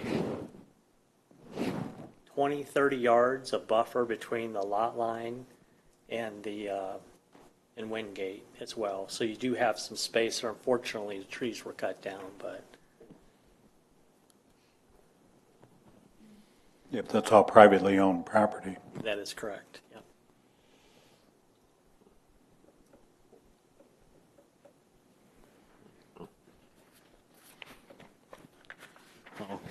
I know we're struggling with a weak practical difficulty here to potentially bring another motion forward, but if we think we might have something. Well, willing to entertain it. I'll take a stab. So we'll make a motion that we grant Douglas Northern Properties LLC variance, let me find it here, to tear down the 2 single-family dwellings at 9247 and 9239 and rebuild a 2-family duplex home instead of bringing the existing 2 homes into compliance, not to exceed 2,500 square feet. The new duplexes are going to have to be built in front of, so that the existing outbuilding is behind the frontage of the property. And I'm open to some friendly amendments here. Demolition permits will have to be pulled for 9247 and 92. I think you're off again. Yes. Yes, your microphone's off again. Off again, but demolition permits, and Health Department approvals. I think that all the previous statements for the last motion hold true. Even you're still going to have to get building code, fire code, all health department. Still a fence. Still want the privacy fence on the south side.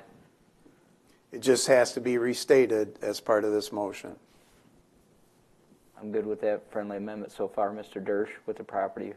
As well as meeting the required R2 setbacks as stated previously. And I guess I'll add some material to the practical difficulty of, in the spirit of this ordinance, we don't want to increase what's there.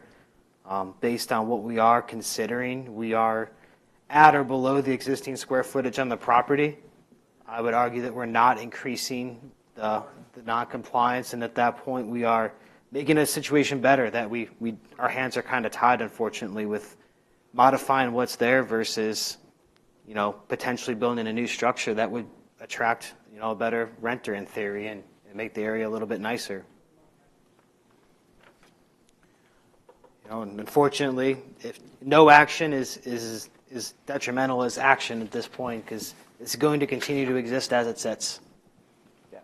No matter what we do, barring a natural disaster, this property will continue to exist in its same perpetuity moving forward. Absolutely. Mr. Gore, would you be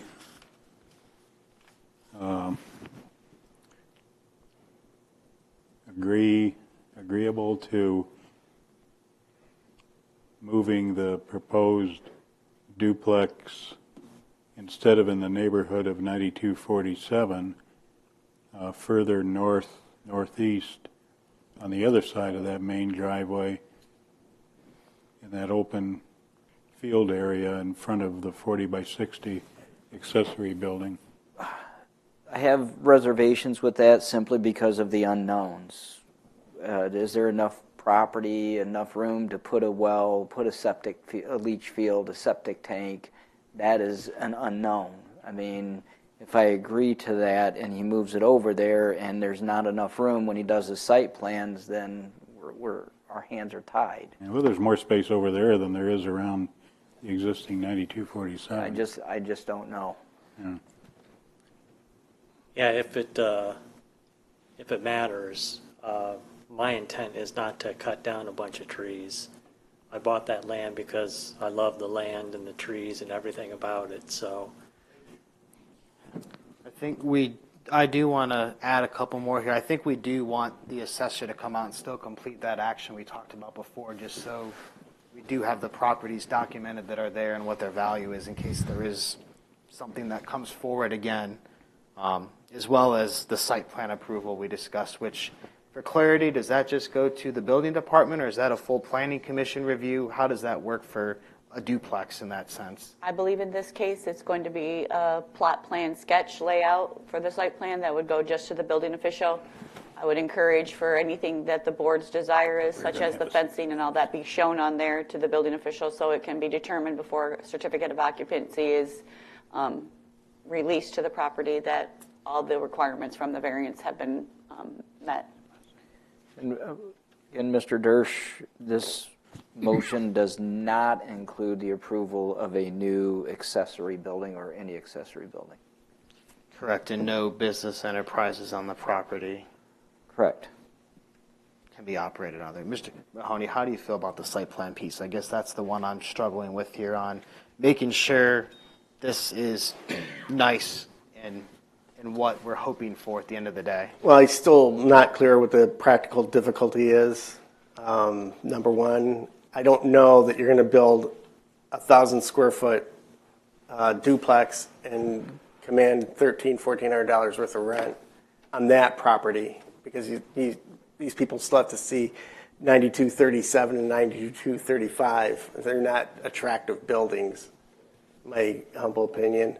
And then that big green monstrosity of an accessory building, I can't see it. And So just a comment on that. I'll shield these particular, this new build from what we have. We just got to figure out what we want to do.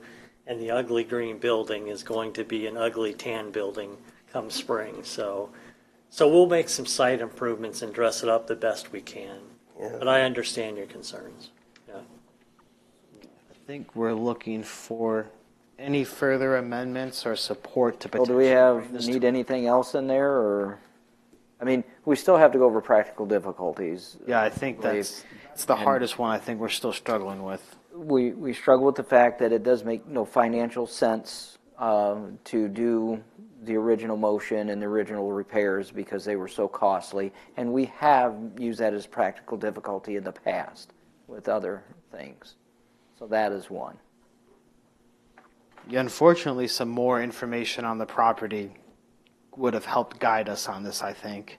Yes. If we knew about the well and septic, we could be more informed about what's possible and help us make that decision, unfortunately.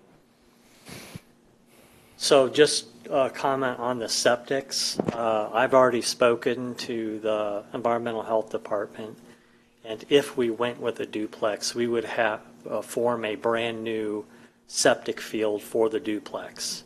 Absolutely necessary. The well is another one that I'd have to look at, but they're not going to let me build unless that's right either, so.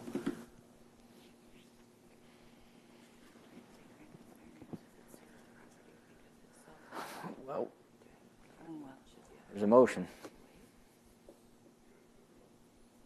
Well, we did. We came up with the financial aspect.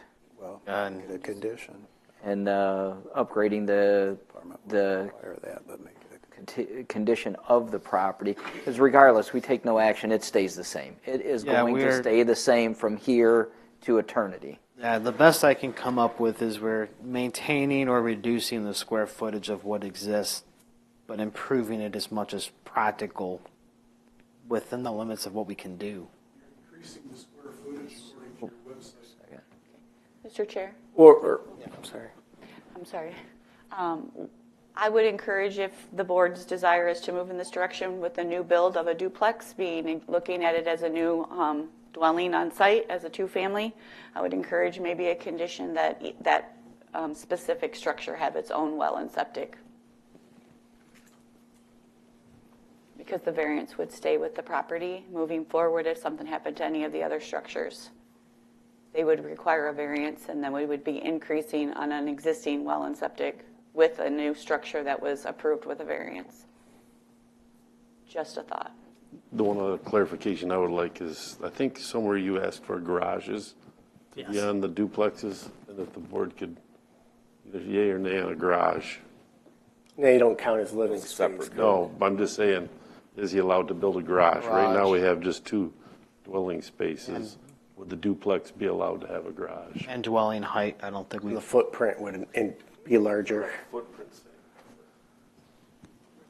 The garage does not count towards the square footage of the home, correct? I would consider it. Yes. No, I don't think Livable space. And then I guess the board's desire on structure height, we have not amended or added to the motion if we deem feasible or reasonable.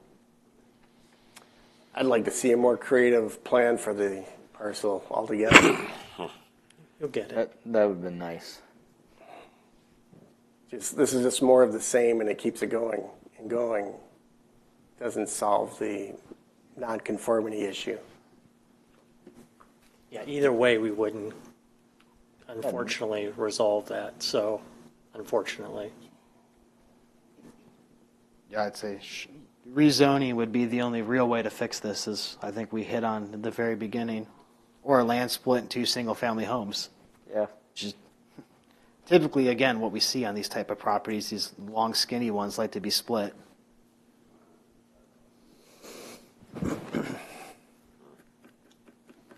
That becomes the planning commission's issue at that point. Is there a desire to add a dwelling height requirement and or clarify the garage build to? I would be okay with adding the garage. That would keep cars from being parked outside and give storage, and it would eliminate the need, as the property owner states, for the pole barn. Okay. Then is there any desire to discuss any building height desires on this motion? Why would there need to be? I think 1-story or 2-story would be the decision at that point. And also the well and septic. And the separate, I'll go ahead and support and adding the well and septic needs to be separate for the proposed new structure and compliant with the Monroe County Health Department. Just for the record that does carry forward in the future for any changes to this property, which hopefully we don't see in our lifetime at this point. So looking for any meat on the building height if there's a desire to add anything to that requirement. We already have 2 2-story buildings on there now. I'm open to discussion on that. One quick question. He would have to pursue that duplex. He couldn't say, no, I'm just going to refurbish these 2 buildings. Is that right?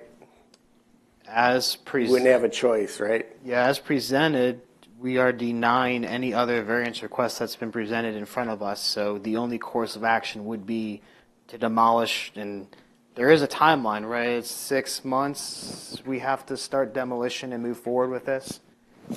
6, and you can specify, but generally speaking, correct me if I'm wrong, Dennis, first thing you had to do is pull a demo permit for both of those structures. And then typically our ordinance requires a building permit for the new structure to be constructed on site to be pulled within 6 months of the granting of the variance. The meeting minutes usually being approved. Yeah. Yep.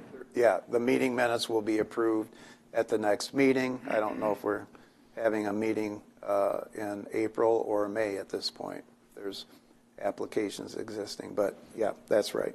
And we have added that before. I would like to make that amendment of getting the building permit pulled within 60 days of the approved meeting minutes, and then 6 months afterwards, demolition permit within 60 days of the approval of the meeting minutes, documenting whatever happens, and then 6 months later getting the building permit to move forward, because there is a safety net there for us if things fall through or fail. Then this stops at that point, just to cover what's happened. But if we don't have any meetings in the next 2 months, then that 60 days passes. I don't think we've ever. No, it's from the date of the meeting minutes being approved. So the next time we meet starts the 60-day clock. Oh, okay. All right. I thought it meant 60 days started from now. All right. Yeah. But then this is the only thing that can happen. We can't renovate the existing structures. They can't be changed. They have to be torn down, and this has to be built to replace it at that point.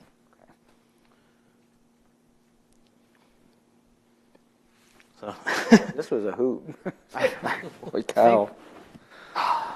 This might be the most amendments we've added to a motion or conditions, but yes, we are looking for support to bring this to a vote. And I mean, keeping in mind, we can vote how we feel appropriate, but we do have to take action on a motion and make a vote.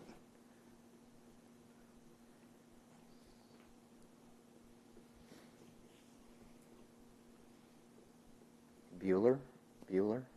Anyone? All right, we have support for Mr. Potter. Is there any further discussion we'd like to have at this time before we vote? All right, hearing none, we'll go over to Ms. Rector for the roll. Mr. Gore, Yes. Mr. Potter, Yes. Mr. Bassinger, No. Mr. Mahoney, No. and Mr. Dersch. No. Motion failed. All right, motion fails, a vote of 3 noes. Property stays the same?